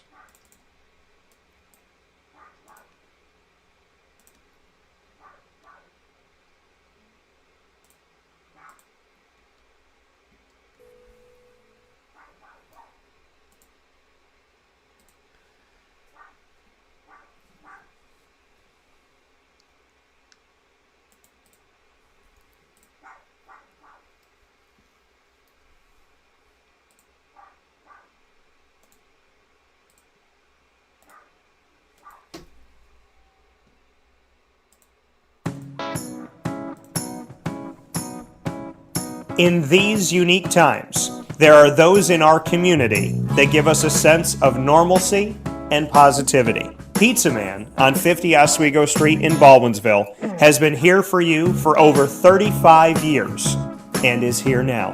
Call 315-638-1234 or order online at pizzamanbville.com to bring those familiar tastes into your home. And remember to come see our monthly on-site broadcasts centered around the community and our Baldwinsville Bees. Pizza Man in Baldwinsville. Any way you slice it, they are always here for you.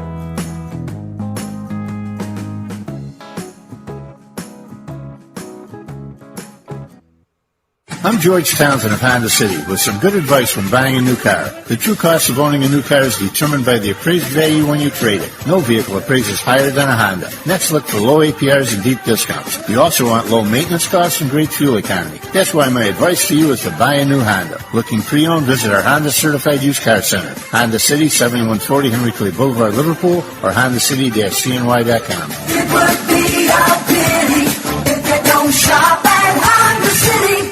This is Jimmer Sikowski, owner-operator of Chick-fil-A Cicero, 7916 Brewerton Road in Cicero, right in front of the Home Depot.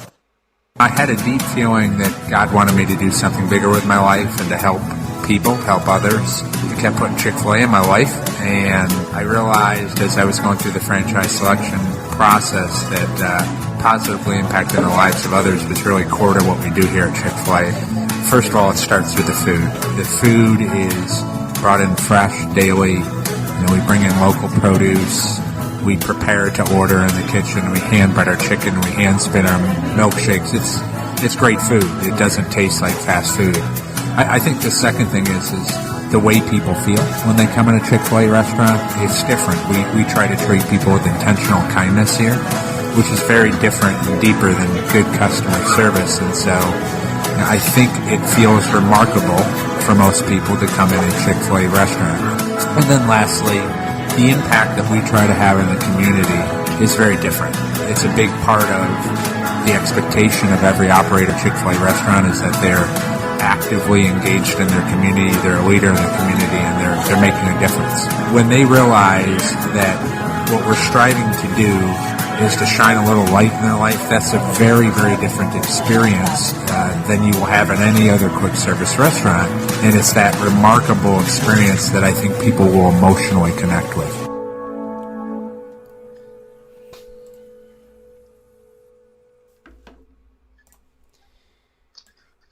Welcome back here to Wake Up Call with Dan Tortora on wakeupcalldt.com, your one-stop sports shop, and on mixlr.com /wakeupcalldt, where you're listening. You're watching on Facebook Live on Facebook. Facebook.com/live-now-DT, and on YouTube.com/wakeupcall-DT inside of the Cafe Kubal studio. So happy that you're here. Thank you for spending some time with us. And you see that sign right there, Cuse in the house. Oh my God, they are in the house. They're in the Midwest house of the bracket, and we are on the bottom right part of your bracket as my buddy Ross and I unveil our brackets for the 2021 Division I men's basketball tournament. A lot of great stuff inside of MonPazPopcorn.com's What's Poppin'. I want to thank you all for tuning in as we unveil this bracket live and in a unique way. Ross and I have done this thing called The Drive for years, where him and I work together to work through the entire bracket. It's called The Drive, so it can have the initials of our first names, D for Dan, R for Ross. So a little subtle hint there. And The Drive is something that we've been doing for so many years. I mean, I remember moving back to Syracuse and being with my parents for a little while, and I remember sitting in my old room with my recorder, recording it off of my phone with Ross. That's how many years we've done this. And now we've built it all the way up to showing you each piece of the bracket and drawing it together and letting you see this in such a unique and really cool way, in my opinion. So I hope you're enjoying it. Hope you're having fun and celebrating the return of March Madness. With that being said, we're in the Midwest, and Ross will get started with Illinois and Drexel. I can't believe Drexel was disrespected to be put as a 16 seed. They won their conference tournament in the CAA over Elon, but they're here. I think they deserve to be a 13 or a 14, but this is where they put them. Illinois and Drexel, what do you have? Yeah, speaking of that, Drexel, they win their conference tournament. And I know it's not the biggest of conferences, but then you have a school like Maryland. Again, I don't want to harp on it, but I'll harp on it. 13 losses. They're somehow, never mind, they're in. Maryland Terrapins are a 10th seed. How are they not playing in a playing game, a 16 seed? I don't understand. It's one thing to let Maryland in, but then to let them in and give them the respect of a 10 seed and not have to have them play in, do a playing game to get to the real tournament. I think that's ridiculous. So Drexel, it's ridiculous that they have to be a 16 seed. They're going to take on the Fighting Illini. Illinois, 23-6, won the Big Ten championship game, conference tournament over Ohio State. Illinois, so much firepower, a lot of physical play, lots of scoring power.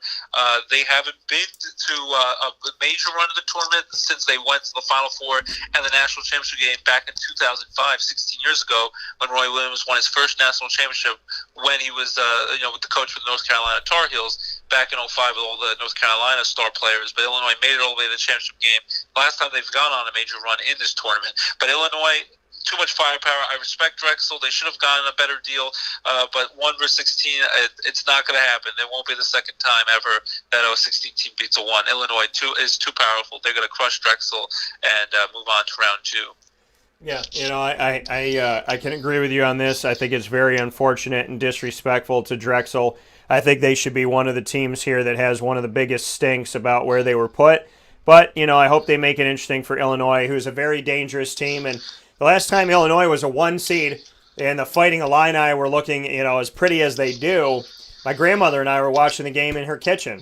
And shout out to G-Mama up in heaven as this happens again. And I think Illinois is a very dangerous team in the tournament. Speaking of dangerous, I want to give a shout out to Drexel, though, representing Philly and a nice Philadelphia school that gets a tournament. Congrats to those kids for making it through a tough year to get to March Madness. Yeah, and one of our writers said, one of our listeners said, love the boldness, Ross. Rocket Mortgage loves you. Look at you, Ross. Sparty love. So we got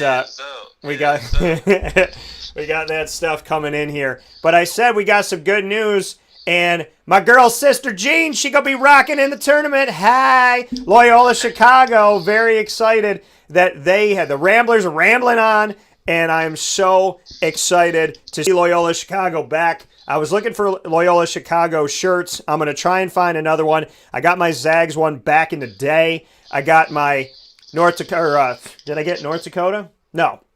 Yeah, my South Dakota State. South Dakota? I can't remember now. Yes, it was South Dakota. Yes. One of the Dakotas. Yes, I got my South Dakota State Jackrabbits. I got that shirt. I got my Bonnie shirt. But Loyola Chicago, she looks just like my dad's mom, my Gammy Miller. So, and she has the spirit of basketball of my G mama. So she kind of is like the positive bonding of both of my grandmothers. So in a way, Sister Jean, you're my grandma too. So I'm rocking with Sister Jean. I love Sister Jean, and I love the run that Loyola Chicago made just a couple years back. They get to play Georgia Tech. Georgia Tech is a hot team. Georgia Tech got it done. Georgia Tech, Josh Pastner gave us an awesome post-game press conference, and I love the fact that I got to talk to him. Thank you, Josh, again. Incredible. He stayed with us all. Really, really cool thing. They got to all like the local media on the Zoom, and there was a bunch of us that's outside of that. And the moderator said, okay, Josh, we're going to let you go. And he looked at the Zoom call and he goes, there's 1, 2, 3, 4, 5, 6, 7. There's 7 people left on the call. He goes, it's past midnight. I'm okay. We're staying. We're doing this. We're going to talk to everybody. And he took my question. He took everybody's question. He didn't leave until everyone got their questions answered. And as he said it, which is why I thought he did it, he said, you never know when you're going to get back here. You appreciate it when you got it. And that's why he stayed on as long as he could, because he wanted to live in the moment. So I respect you, Mr. Pastner. And at the same time, you're playing up against Sister Jean. Like, how am I supposed to make a decision? And they both believe in God, and they both, give that positive energy. So I'm happy that you have to pick before I do, Ross. What do you got? It is a tough one. Georgia Tech got hot just at the right time. 17-8, made a great run in the ACC tournament. So they're dangerous going into this. But you can't bet against Sister Jean. I'm so happy. 101 years old, 101 years young, I should say. I'm so happy after their amazing run to the Final Four just a few short years ago. I'm so happy that they're back, and they'll allow Sister Jean. They said she can't be on the court with the players because of COVID protocols, but it's so exciting that she gets to travel to Indianapolis, cheer them on, and cheer on those Loyola Chicago squad. And they're 24-4. Great season, 8th seed, 8 versus 9 match. I'm so happy for Sister Jean, and she's so much energy and just brings so much positivity. So very happy for that she got to be there, and her spirit will be felt. Especially, I'm going to go with Loyola Chicago. I think it's going to be a close game, but Loyola Chicago, they've been there, done that. They've had amazing runs recently, and it's going to be a battle for a state matchup, a battle for the state of Illinois. It's going to be Illinois versus Loyola Chicago in round 2. I'm rocking with Sister Jean. Loyola Chicago will move on over Georgia Tech to go to round 2. Sister Jean putting that work in. Love it. Tennessee versus Oregon State. Oregon State, with a record of 17-12, made the tournament not because the committee's obsessed with their conference, but because they won their conference tournament. For the first time ever, the Beavers took down the Pac-12 in its entirety. Awesome. Tennessee, on the other side of it, they tried to make it work in the SEC. They did some good things. They made it interesting, but they did not finish at the top. It's a 5-12 matchup. Next to the Georgetown 5-12 matchup, I consider this the most dangerous 5-12 in the tournament. Tennessee and Oregon State, what do you got? I'm going to rock. I always said watch out for those 12-5 upsets. I'm rocking with the 12 seed. I'm going with Oregon State Beavers, 17-12, going on a great conference tournament run, and they're going to knock off the Tennessee Volunteers, 18-8. Solid season, but I think they're a little bit of underachievers, Tennessee, and Oregon State is going to knock them out. Big upset here. Upset alert, beep, beep. And Oregon State is going to move on to round number 2. Oklahoma State and Liberty. Syracuse fans are so excited that Liberty's in this bracket, but they can't touch Syracuse unless they make it all the way to the end, which they're not going to do. What do you have for Oklahoma State and Liberty? This is going to be an interesting one. Liberty had a great season in college football, of course, knocked off Dino Babers, Syracuse Orange, unfortunately for all the Syracuse fans out there, but unfortunately a lot of teams did. Hopefully Syracuse will have brighter days ahead with football, but I digress with that. Yeah. Liberty was one of 10 teams to do it this past year. A lot of teams got healthy and enjoyed, got to fill up their bellies beating Syracuse football. Unfortunately, hopefully that will change soon. But Liberty always finds their way back in this tournament. They're a little small religious school in Virginia, and Liberty finds a way to always be in the tournament and can put on a run here and be a tough kind of Cinderella team. They're a tough team. They're 13 seed, 23-5 this year. But in the end, I think Oklahoma State too much power here. Oklahoma State 20-8 from the Big 12 as the 4th seed. They faced better competition throughout the season, more battle-tested, more talent. Liberty is going to be, again, one of those Cinderella little engine that could teams is going to try to pull off that amazing upset. But I think in the end they'll keep it close. They're going to fall just short. I think it's going to be a 4 or 5 point game. Expect Liberty to put up a close battle, but Oklahoma State is going to win and move on to take on the Oregon State Beavers in round number 2. Yeah, shout out to Liberty, who won their conference tournament over Stetson in the Atlantic Sun. So Ross going with, even though Liberty could be dangerous, going with Oklahoma State. So the states will play each other, Oklahoma State and Oregon State. We'll get to that in a second. But not before we do this one. Fans erupted, and it was one of my top moments in tournament history. And I got to be every bit a part of it. A lot of my favorite moments in tournament history I'm watching. This one I got to be a part of at Pizza Man Pub on 50 Oswego Street in Baldwinsville.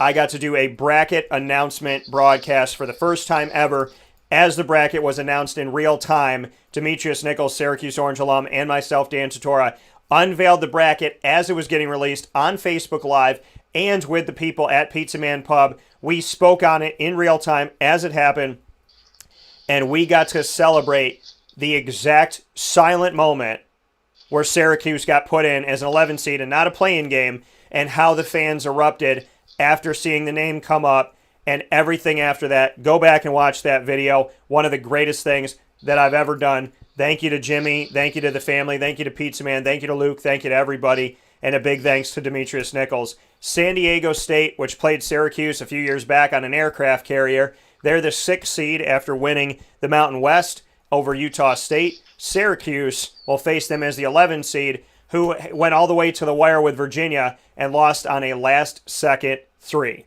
What are your thoughts on San Diego State and Syracuse? Syracuse, as you said, as Rodney Dangerfield used to say, I can't get any respect. Well, R-E-S-C-E-P-T, I don't even know if I spelled it right there. Probably misspelled it. Sorry, Aretha. Wait, hold on. I want to write down what you said. You said R-E-S-C-E-P-T. Recept. put some recept on my name, girl. I've been up for many hours already this morning. Listen, you got 2 young kids. You got my niece and my nephew. You want to say recept? You say recept all you want, brother. You That's do what my you want. journey, yeah. That's your journey. You celebrate your journey. Don't stop believing. Well, they don't get that respect year after year. The Doug Gottliebs and a lot of the a lot of people would say mainstream quote unquote media of sports analysts, the sports experts for the tournament, bracketologists. They usually they always have Syracuse in the bubble that they don't deserve to get in or they should have a lower seed. Well, I'm glad Syracuse as a bowl team they got to have their ticket punched to March Madness because it was up in the air. A lot of people were like, oh, would you rather them be one and done in the tournament or maybe make a run and win the NIT championship, which I think this year instead of New York City's played all in Texas because of COVID protocols. I'd rather they go to the conference tournament and get to play with the big boys, and I think Syracuse is getting hot just at the right time.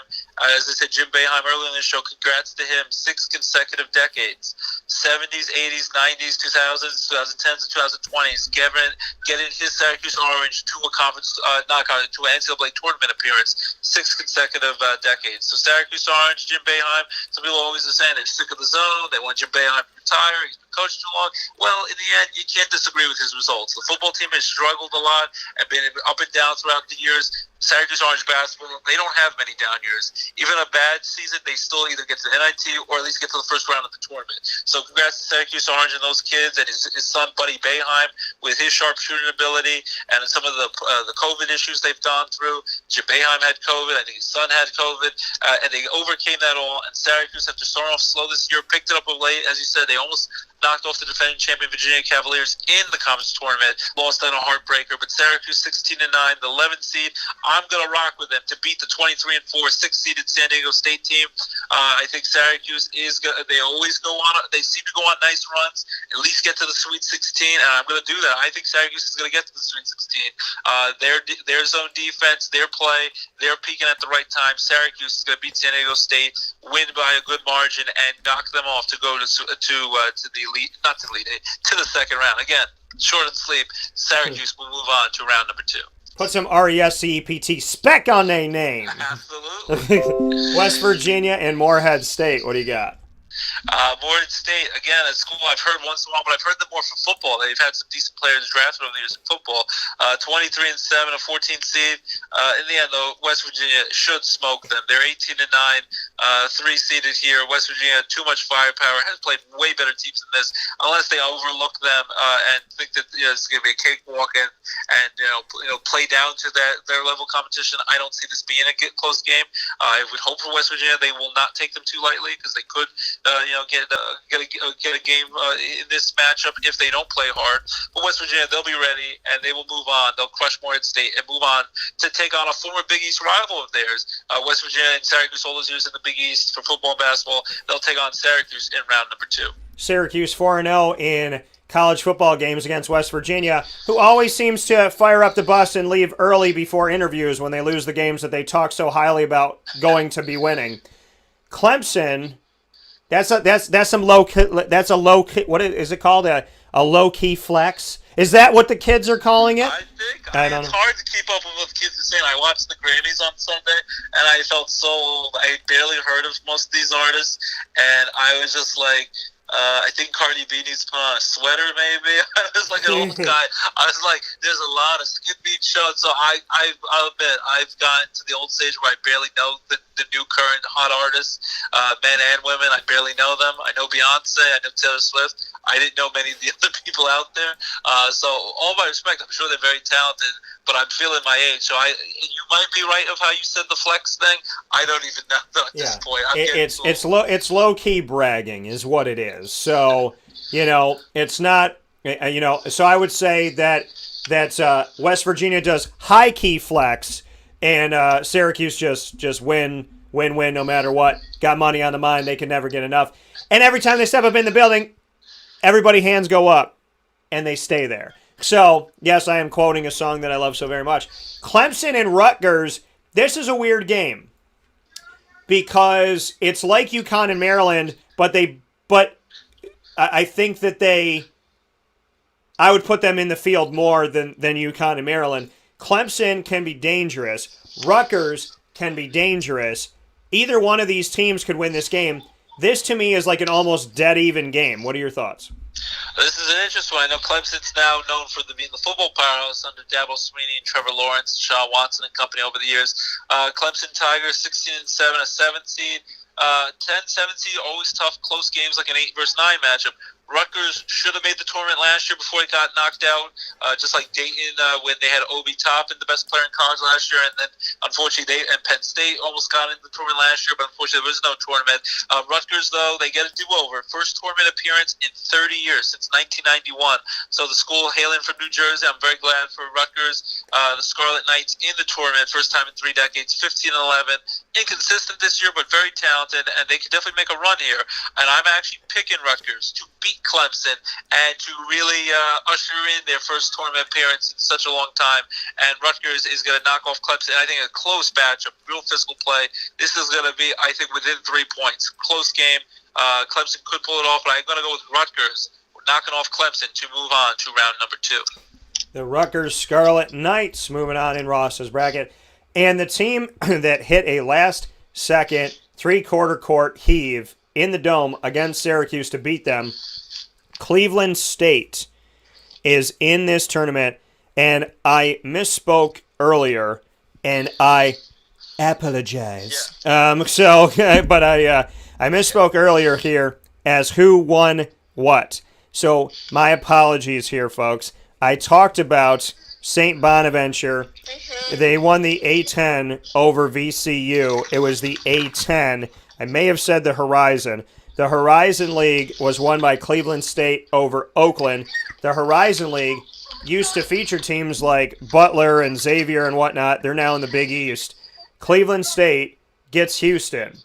Dangerous team up against the top rebounding team in the nation out of the American Athletic. What do you have? Yeah, as you said, Cleveland State is a very dangerous team. You don't want to overlook them. You do that at your own peril. 19-7, solid season, some nice wins. But in the end, I'm going to go with the Houston Cougars, 24-3, a dominant season throughout. Two-seeded Houston is going to knock off Cleveland State. Cleveland State, I think, will keep it close. I expect this in the second half. It will be close in the first half. You're going to say when you look at the score, when you're looking at all the score scroll on the top of your screen, you're like, what's happening? And then I think Houston will pull away in the second half and knock off Cleveland State. But I think Cleveland State, don't overlook them. They had a solid year. Houston Cougars will move on to round number 2 to take on those Rutgers Scarlet Knights from the Big Ten. And we'll be seeing red at the bottom of the bracket, but we'll talk about that in a second. Illinois up against Loyola Chicago and Oregon State, Oklahoma State. Who's advancing from there to the Sweet 16? I still would love to rock with Sister Jean. I love that energy, and they've gone on long runs before. I definitely think Illinois is in a dangerous spot, right for the picking, and it's a battle of interstate battle for the bragging rights in Illinois college basketball. But I think in the end, the fight in Illini, too much power. The number 1 seed, Illinois, will knock off Loyola Chicago. I think it's going to be a lot closer than people are thinking.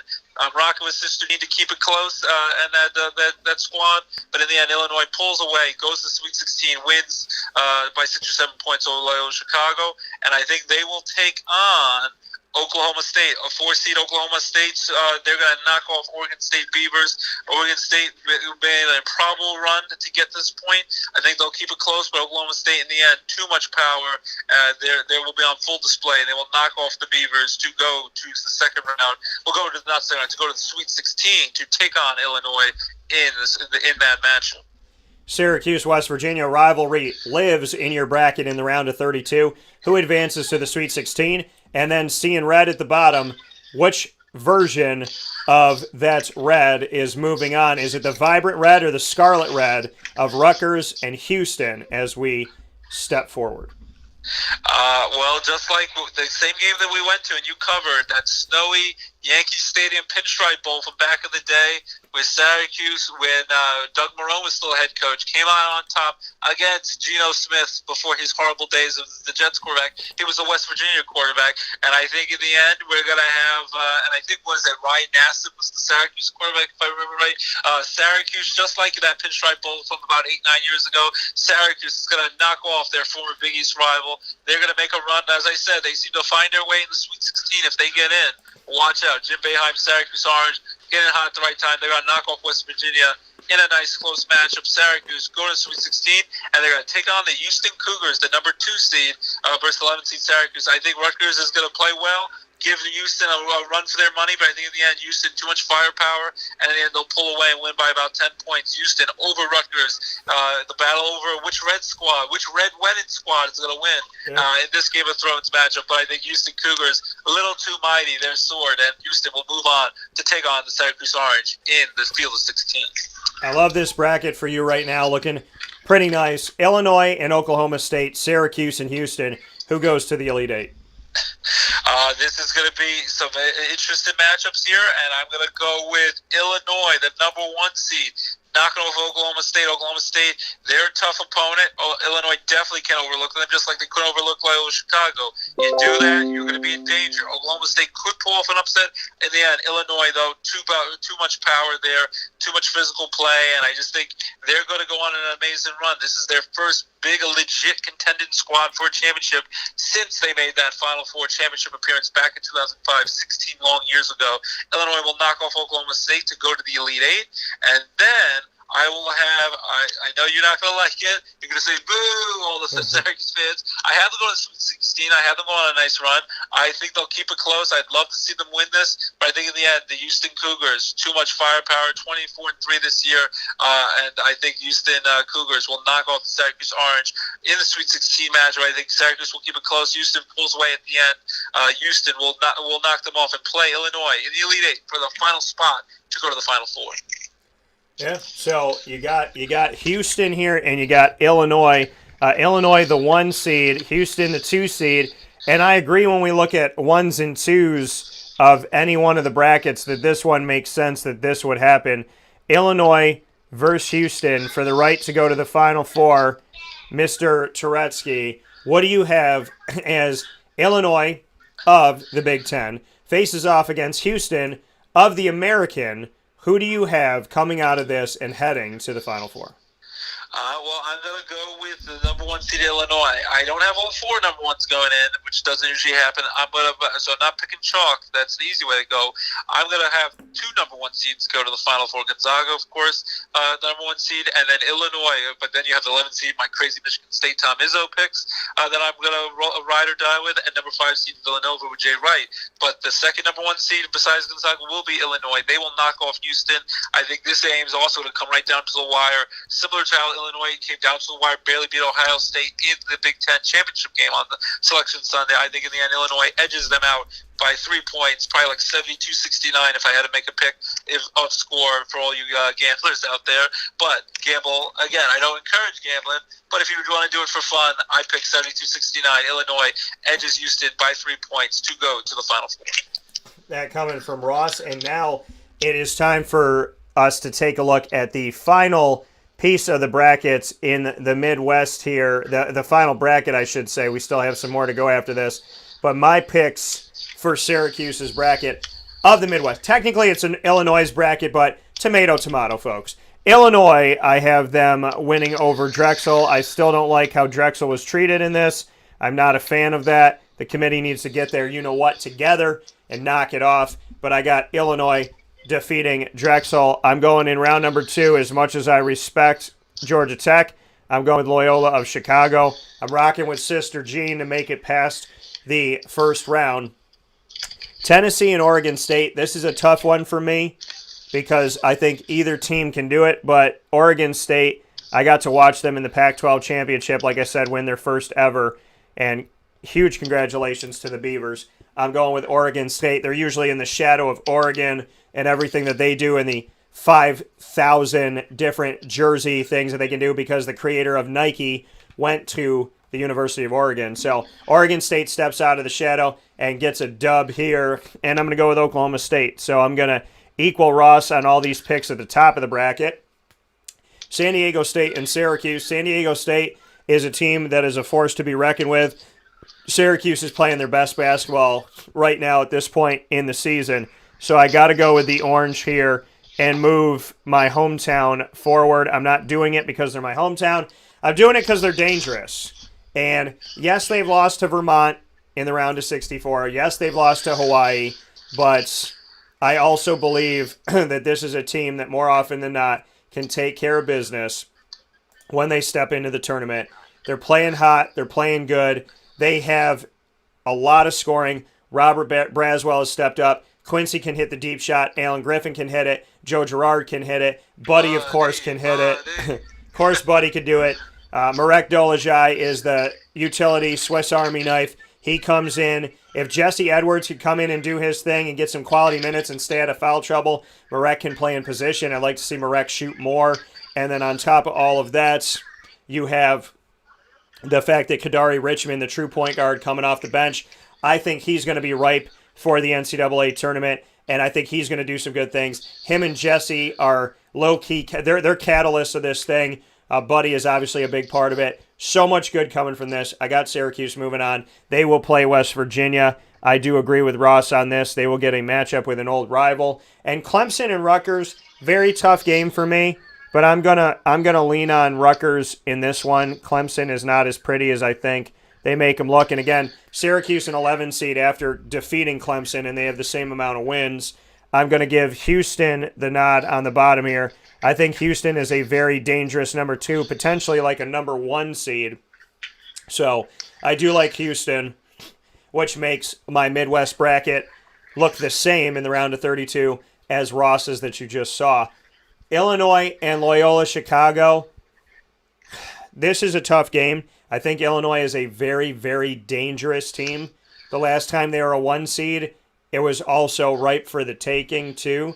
So Loyola Chicago, I could be crazy, I could be wrong, but when I look back on history, and she's 101 years old, I'm never going to deny, doubt, or be upset that I rode with Sister Jean. I'm picking Loyola Chicago to upset Illinois.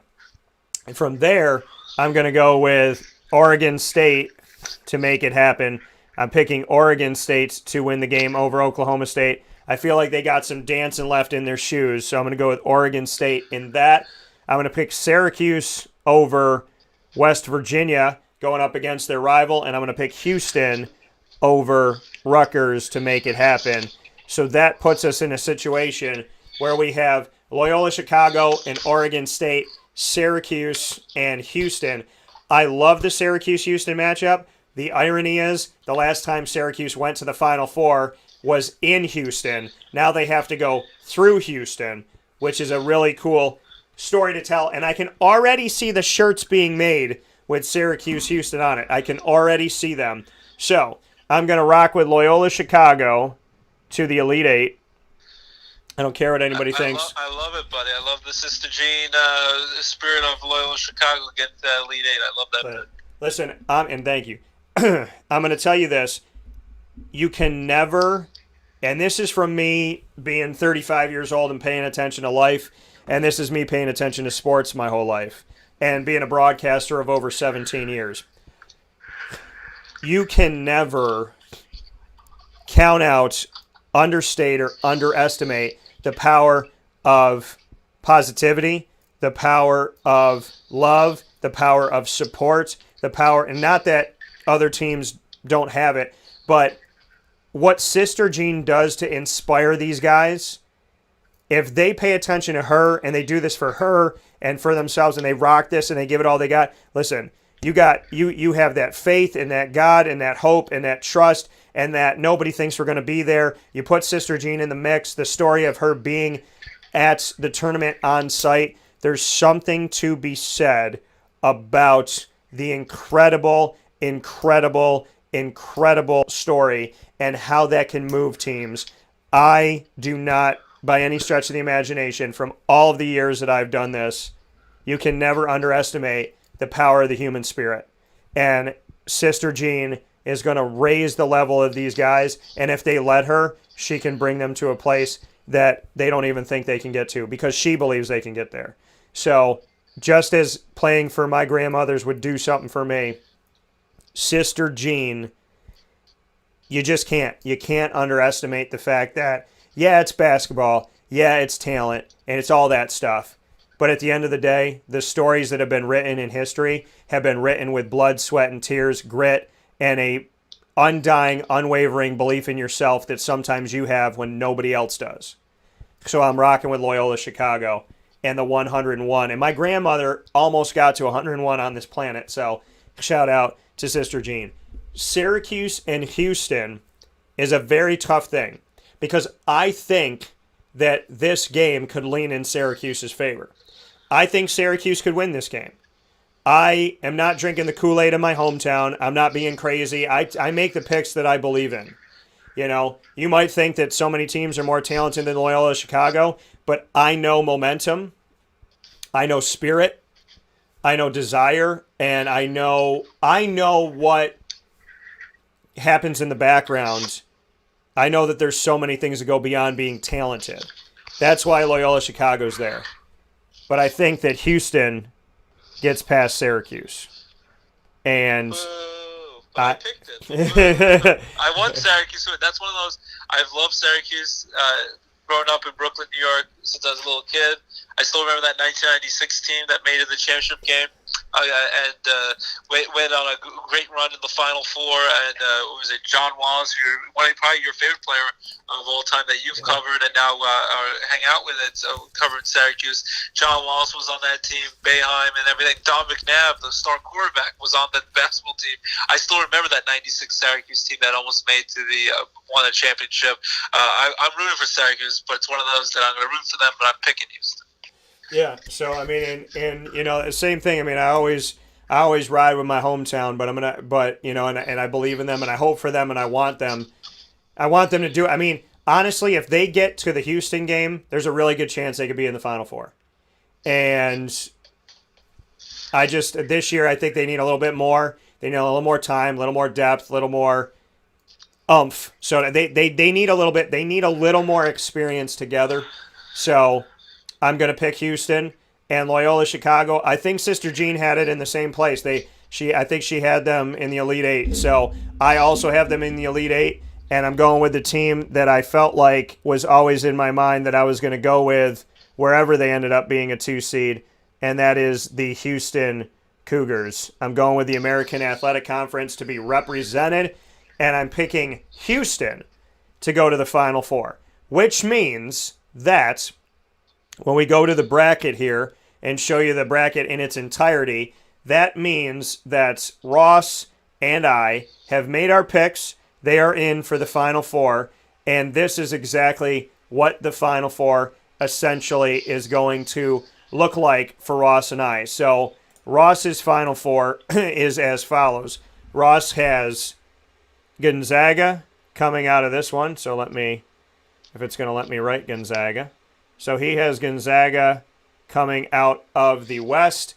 Out of the East. 2 Big Ten schools. I got Michigan State and Illinois, 2 Big Ten, and then I got Villanova and Gonzaga. Yeah. So you got so Michigan State coming out of the East. You have Illinois coming out, Illinois, right, coming out of the West. No, Villanova. Villanova coming out of the West, and then you, like you just said, and then you have Illinois here coming out of the Midwest. So Ross in his Final Four, Gonzaga, Villanova, Michigan State, and Illinois on his board. On my board, I equaled Ross out with Gonzaga coming out of the West. So I have Gonzaga in the West. In the East, I have FSU. In the South brackets, I am rolling with North Carolina. And in the Midwest, I'm going with Houston. So you only have one number 1 seed going. I have 2 number 1 seeds, Gonzaga and Illinois. You just have Gonzaga as the overall number 1 seed. The other ones are all lower seeds that you have going to the Final Four. So very impressive there.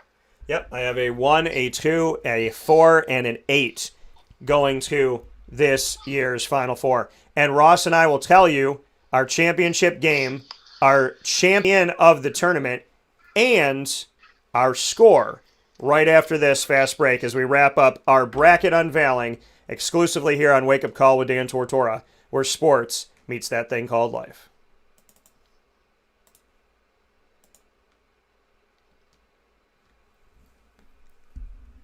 Carvel DeWitt, it's what happy tastes like. Do you know why? Because we make ice cream. Creamy, rich, flavorful ice cream. Not yogurt or iced milk like some of our competitors. Ice cream.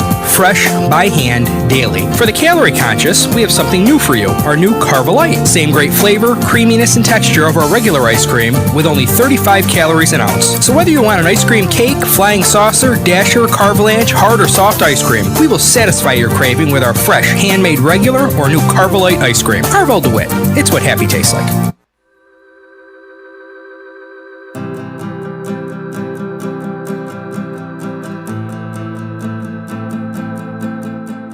Cafe Cabal offers same-day local delivery of our products, offering no delivery charge for Onondaga County.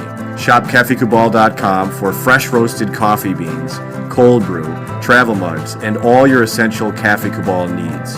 Cafe Cabal, coffee for the soul.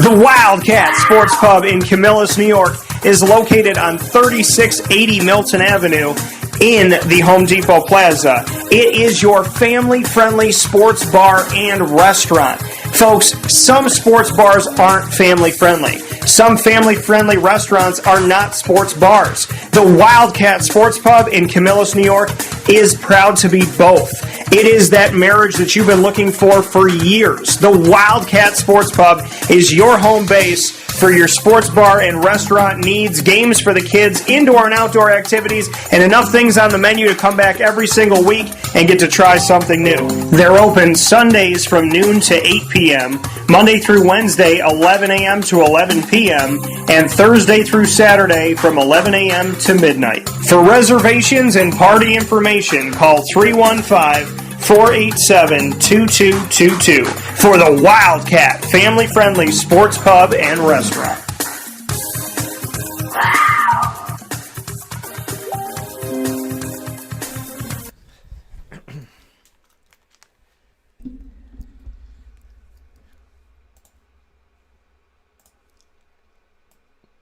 Welcome back here to Wake Up Call with Dan Tortora on wakeupcalldt.com, your one-stop sports shop, and on mixlr.com/wakeupcalldt. For those of you hoping for the Fantasy Football Power Hour, we're going to push that to tomorrow because I knew the bracket thing was going to take a bit here, and Ross and I, really weren't long-winded with all these teams and whatnot. We were quick, but there was no way you were going to be able to hold it to an hour. That was real tough with this coverage. And that's the thing is, you want to give ample coverage where coverage is due. So Mike Sofka is going to join me tomorrow. The Fantasy Football Power Hour for this week only will move from Wednesday to Thursday.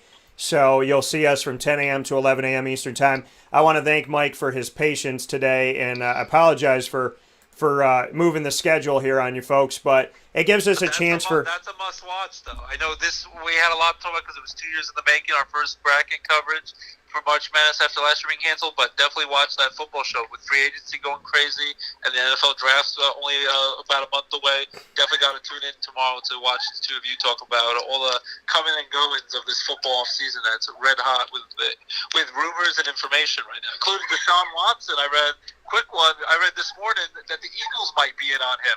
Yeah. I don't buy it, but I read that rumor today.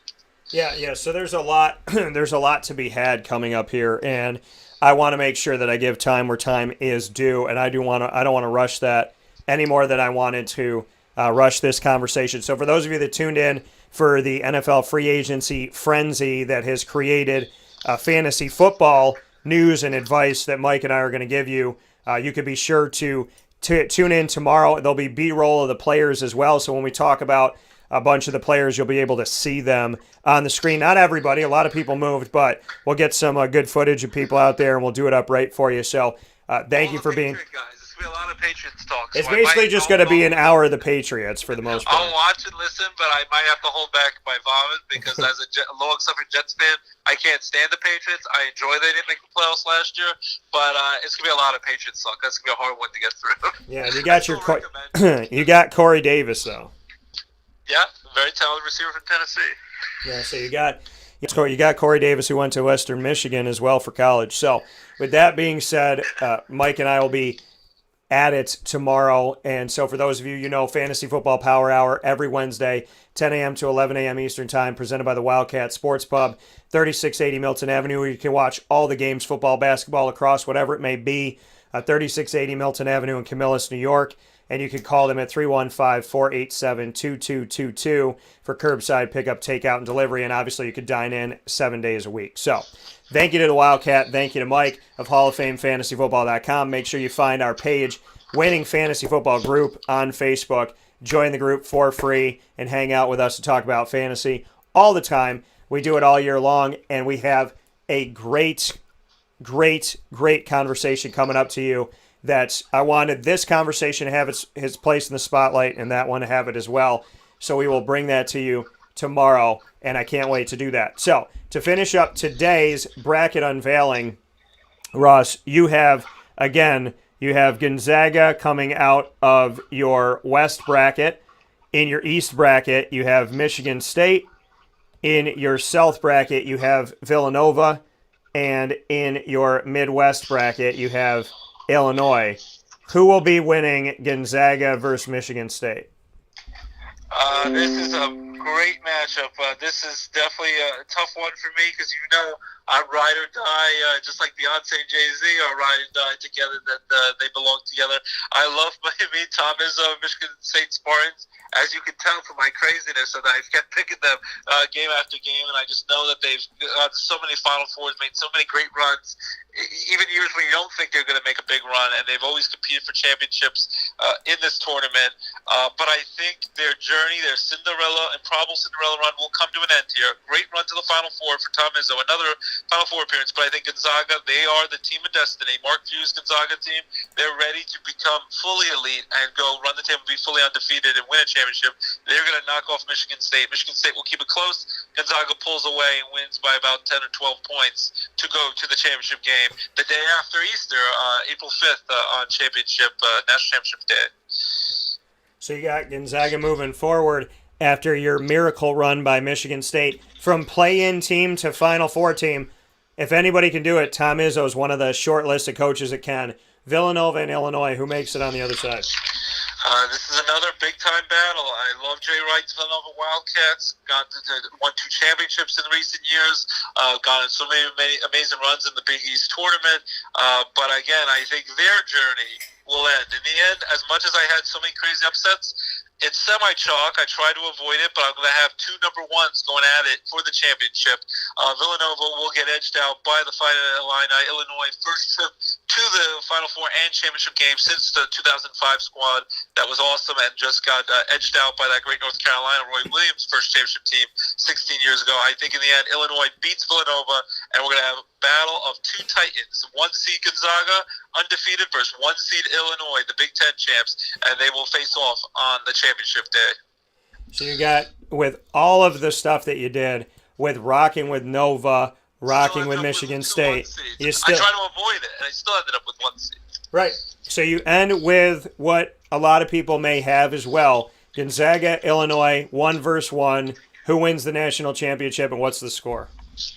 Well, in the end, you have a good idea what I'm going with. I say finally, we crown Mark Few, who's going to be a Hall of Fame basketball coach. You heard me right. He's going to end up, he should be put in the same category. I think when it's all said and done, especially where he's come from, where this little school in Washington State, to go from the Cinderella team to a title contender and a constant contender to win a championship, he finally will get over the hump. Made a championship game a few years ago, lost. I think they win the championship. Mark Few wins his national title. He will belong in the same categories when he hangs up his coaching whistle with Jim Boeheim, Rick Pitino, John Calipari. He deserves to be in that pantheon of coaches, and in many ways, it's even more improbable because a lot of those schools have been powerhouses for years. He brought up a school that for many years was just known as a little school where the great John Stockton played in college before he became a star for the Utah Jazz in the NBA. Gonzaga was not even on the map in college basketball, where those other powerhouse coaches, they've been on the map for years and years for their colleges. Gonzaga, Mark Few has put them there, and now he will finally be crowned, and he will become champions. They beat Illinois. We'll give them a tough matchup.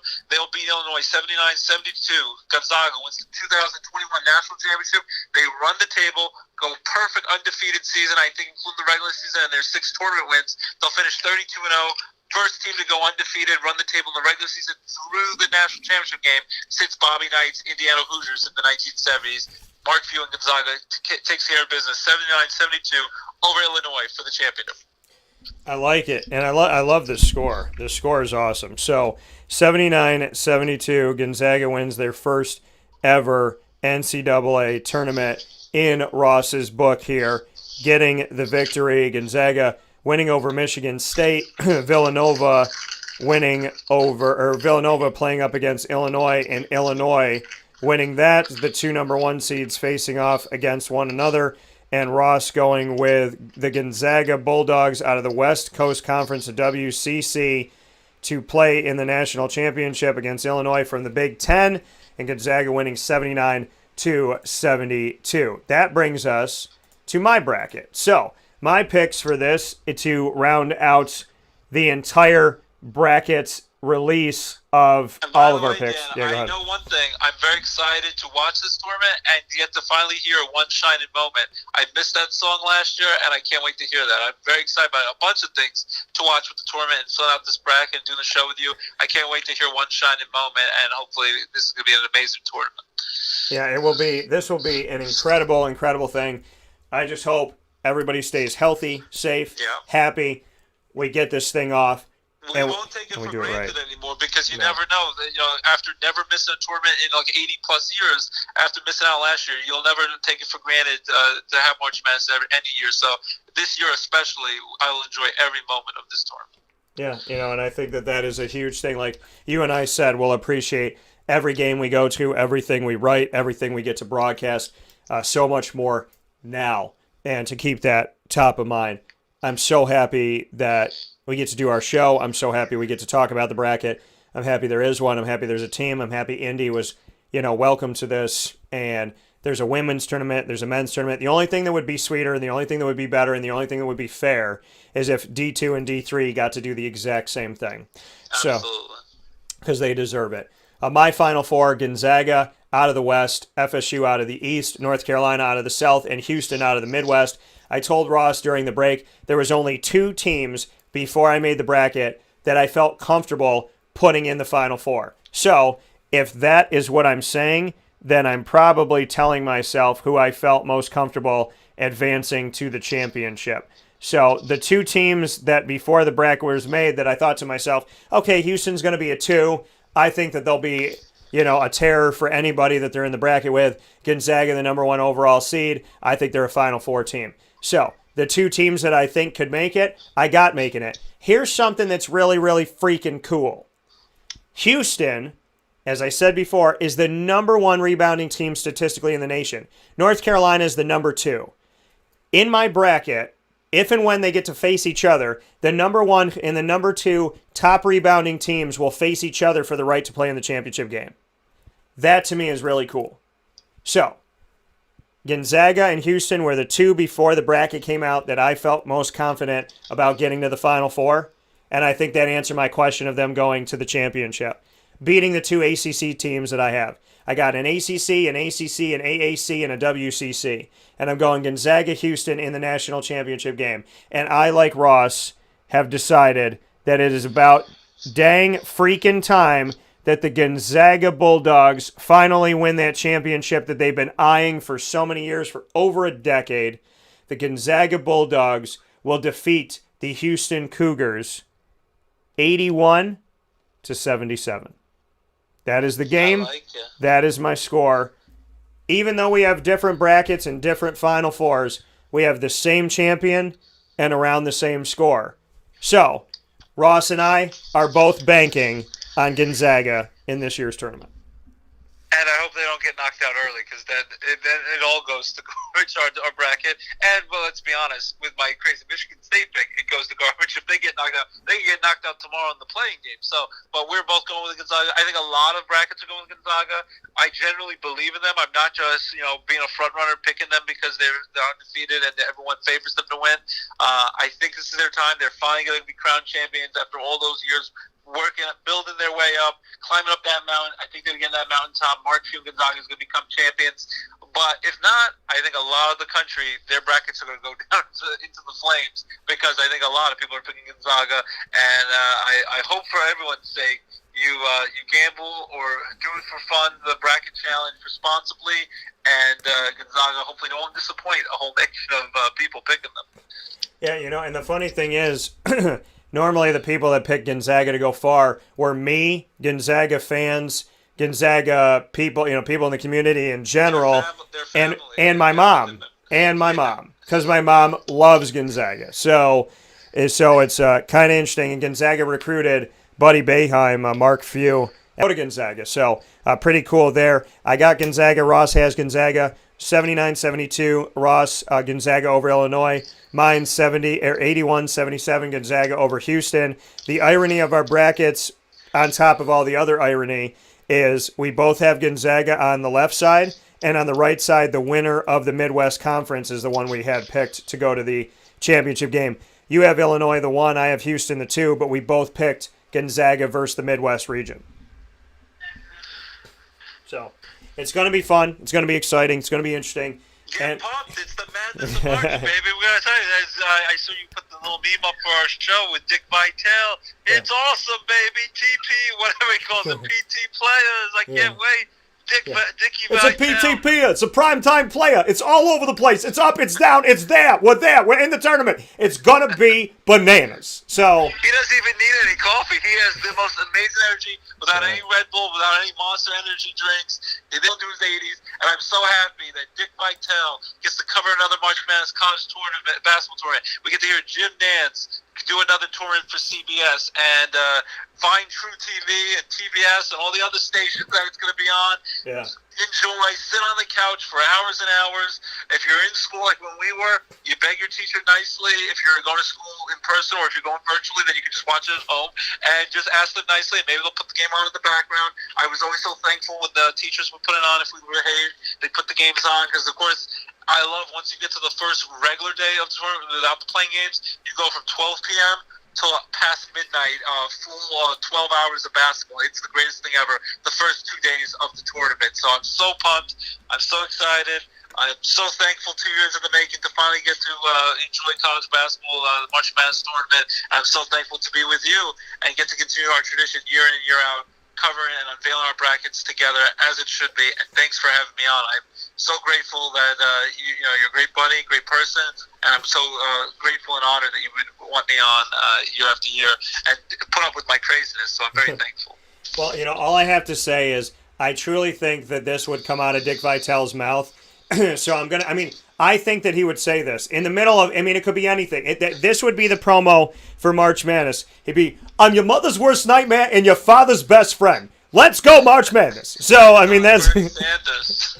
Yeah, I know. That's what I said. I said my Dick Vitale is like a louder Bernie Sanders because Bernie Sanders, you got to talk about going to the tournament and trying to win at the best of your ability. And then when you do that and you talk about the emails and the pastrami and rye and all of that, then you just get higher when you want to be Dick Vitale, baby, and you want to just be a primetime player, a PTP. So it's fun, it's awesome, it's exciting.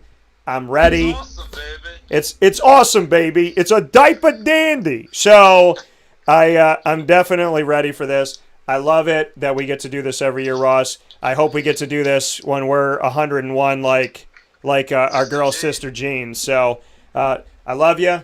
Please give the best to my niches as well as to Abby, and I look forward to talking with you soon. And go March Madness, enjoy it, get excited, and what I had left in my voice today I now use. I send you my love and my appreciation, and there's nobody better to do this with. So thank you again for making history with me here today.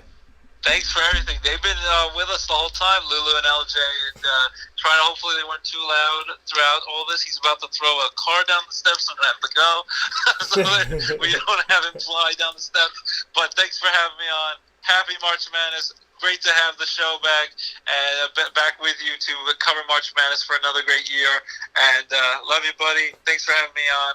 And let's enjoy it, everyone. Enjoy every moment of March Madness. Let the games begin tomorrow. So excited. Right, Take care, buddy. Take care. I love you too. That coming from Ross Turetsky here on Wake Up Call with Dan Tortora, where sports meets that thing called life. I want to thank you for tuning in today. NFL free agency will be held for tomorrow because there is so much to get into. And I want Mike and I to have plenty of time. So I'm going to go rest the pipes. Hope you have a great day. I hope you take care of yourself and you be good. And you can find us on Facebook at Wake Up Call DT, Twitter at Call DT, and Instagram at Wake Up Call _DT. Greg said, great and entertaining stuff, guys. One of the greatest sporting events of the year. Absolutely. So a happy St. Patrick's Day to everybody. Please remember to drink responsibly. Remember that this is not a drinking holiday. It's supposed to celebrate a saint. It's supposed to be about more than getting drunk and acting like a total idiot. So please be careful. Please be safe. Please respect each other. Please be good to each other. I don't want to have to say this to adults, but I have to say this to adults. So, please just be a good person and be smart today. And please get home safely and respect other people to do the same. So, happy St. Patrick's Day. God bless. No stress. Do your best. I'll talk with you soon. NFL free agency and Papa Joe rue the day. They will be rocking tomorrow, and they will be owning the day this Thursday, March 18th. And in the meantime, I'll talk with you soon. Thank you to all of our fantastic partners in the community of Central and Upstate New York. Please make sure you go out and support them today. Cafe Kubal, Carvel DeWitt, Wildcat Sports Pub, Avicoli's. Use the promo code AVS10 for 10% off online at myavicoli's.com. K9 Camp Dog Daycare, Chick-fil-A Cicero, the Millhouse Market, Honda City of Liverpool, K9 Campground Dog Boarding, Pizza Man, and Ma and Pa's Kettle Corn and Popcorn Factory. Get your popcorn ready for the tournament by going to 201 Old 7th North Street in Liverpool. You can order in any one of the 50 states online. You can also order for in-store pickup here and get 20% off. So whether you're going to the store or you're having it shipped to you, use my promo code DT20, that's DT20, at maandpazpopcorn.com for 20% off. Make sure you join our fantasy football bracket for free. We're trying to make history on Yahoo. We've done it twice. We've made the top 50 bracket pools in the world. And 2 years ago, the last time there was a tournament, we made the top 20. I think we might have made the top 15 in the world. So let's do it all again. We had to rebuild everything. So get to us. If you were with us before, I hope you find us. If you've never been with us, I hope you give us a shot to run your bracket this year in our bracket challenge. We would love to see you and love to have you.